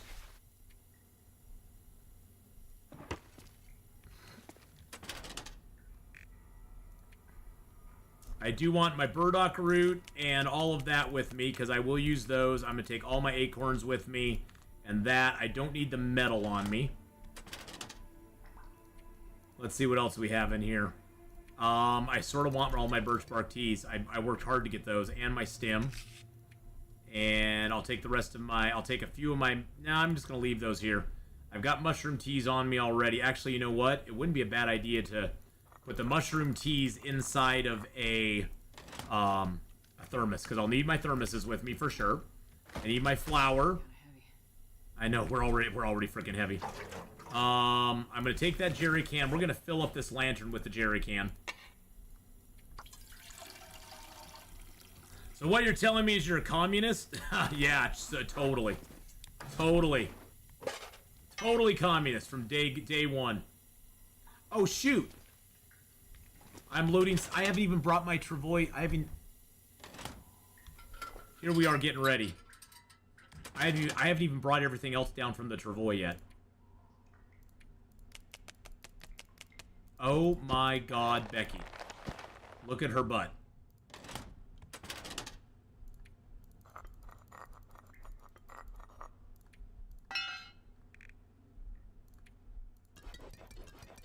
Here I am getting ready to leave, and I haven't even brought all the stuff down from the travois.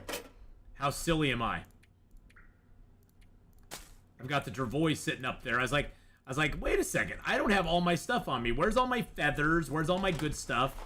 Let's get the crampons on. So we will be heading to Coastal Highway. Coastal Highway is our next goal. But we got to grab the rest of the stuff out of the travois and bring it down.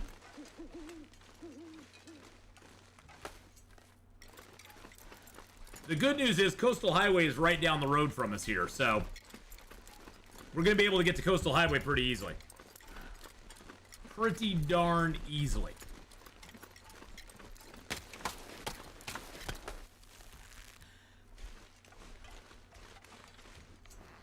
Alright, we got 30 kilos in there. Able to carry this load for much longer. Wow. Okay, so there's 30 kilos of stuff in here. Yeah.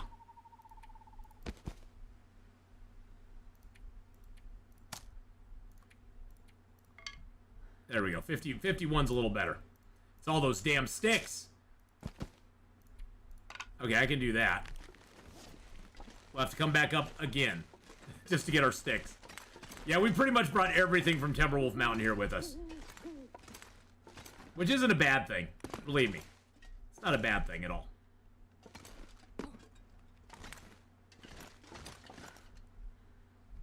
Good lord.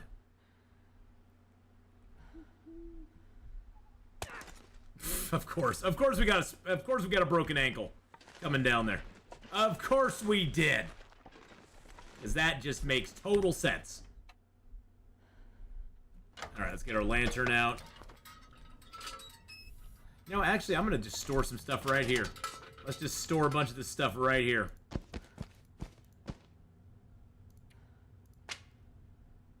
Actually, you know what? We're pretty heavy right now. What we should do is pick everything up and then restore it. So what we'll do is we'll just stand here. We'll grab everything out of here. Grab everything out of here. I can barely walk with this much gear. Now you can't walk at all, darling. We'll grab everything out of here. There we go. And then we'll turn this off. All right, let's figure out. Let's put all this stuff in here. Let's get all of these put away. All the leather put away. The metal put away. 63 cloth. Yeah, we have a little bit of cloth, boys and girls.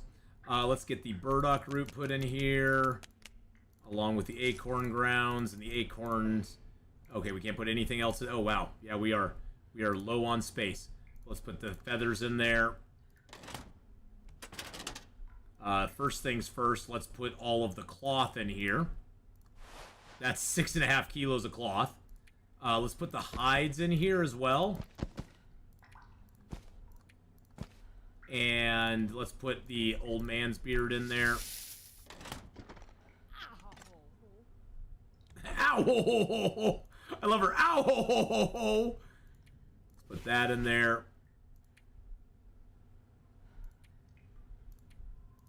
I don't know why I put those in there. Alright, let's put the sewing kits in here. Put that garbage in there too. Let's stick the shells in there, the wires in there, the cans, the pry bar, the quality tools, the arrow shafts can go in the other drawer. Let's put the gun cleaning kits and that in there. We're just kind of getting everything off of us so we can see what we have.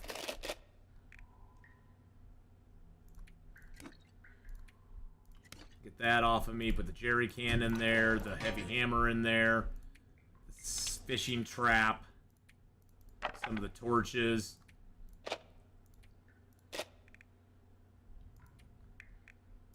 Put another one of those in there.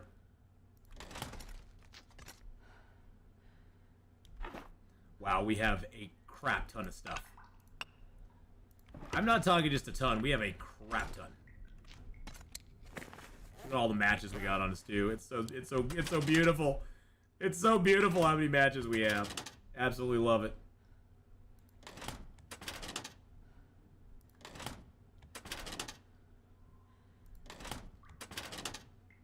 All right, let's throw all our cattails in there. And get all the guts in there too. Looks like you need 2 travois. Yeah. Well, you figure right here, each one of these drawers is 10 kilos. The travois can hold up to 75. We are actually going to try to pull off taking everything down with us to the farmhouse. I'm actually going to try pulling that off and see if we can do it. I don't think we can, but we're going to give it a shot. Because if we could set up the farmhouse as our main base, that would be awesome. Can we sleep long enough to get rid of our pain in the ankle? I don't know if we can. Okay, yep, we did. Okay, perfect. Let's drink some water. We just got sticks and the travois to go, and then we will be ready to go tomorrow. I know. Whoa, it's really, really breezy out right now. How greedy can one survivor get? I can get this greedy. I do need to turn my AC up. I got up this morning and my house was actually a little on the cool side. It's starting to heat up now. I got 99 sticks. Got 99 sticks, boys and girls. Hey, Teresa, hello. I am still on. We're actually going to be stopping the YouTube stream, though, here in just a minute, Teresa, and switching over to Manor Lords. So we'll be doing a little Manor Lords, but you're welcome to come back for that as well. And then tomorrow we are going to be setting out on our journey here, on our Travois journey, which should be pretty darn interesting.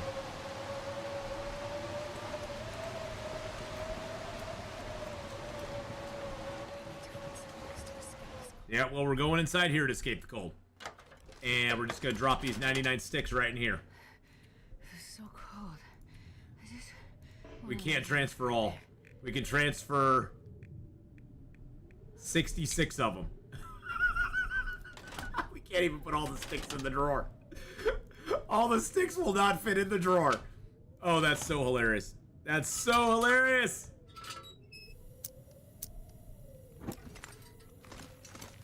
I'm gonna pick up these sticks as well.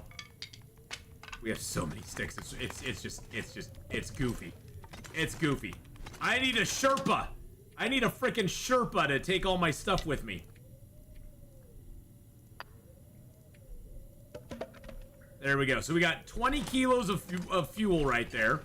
We've got 10, 20. Well, that's at 18, 19, 27. Basically 37 kilos worth of stuff right there. Plus all this stuff here. Plus another 5 kilos there. So we got probably another 40 kilos of stuff there. Plus all these canned foods, crackers, and all sorts of things that we've picked up along the way, too.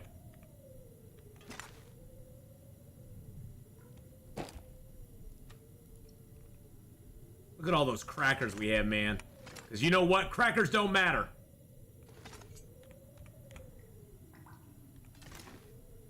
Oh, I can't fit them. Gosh dang it. Those waters are in the way.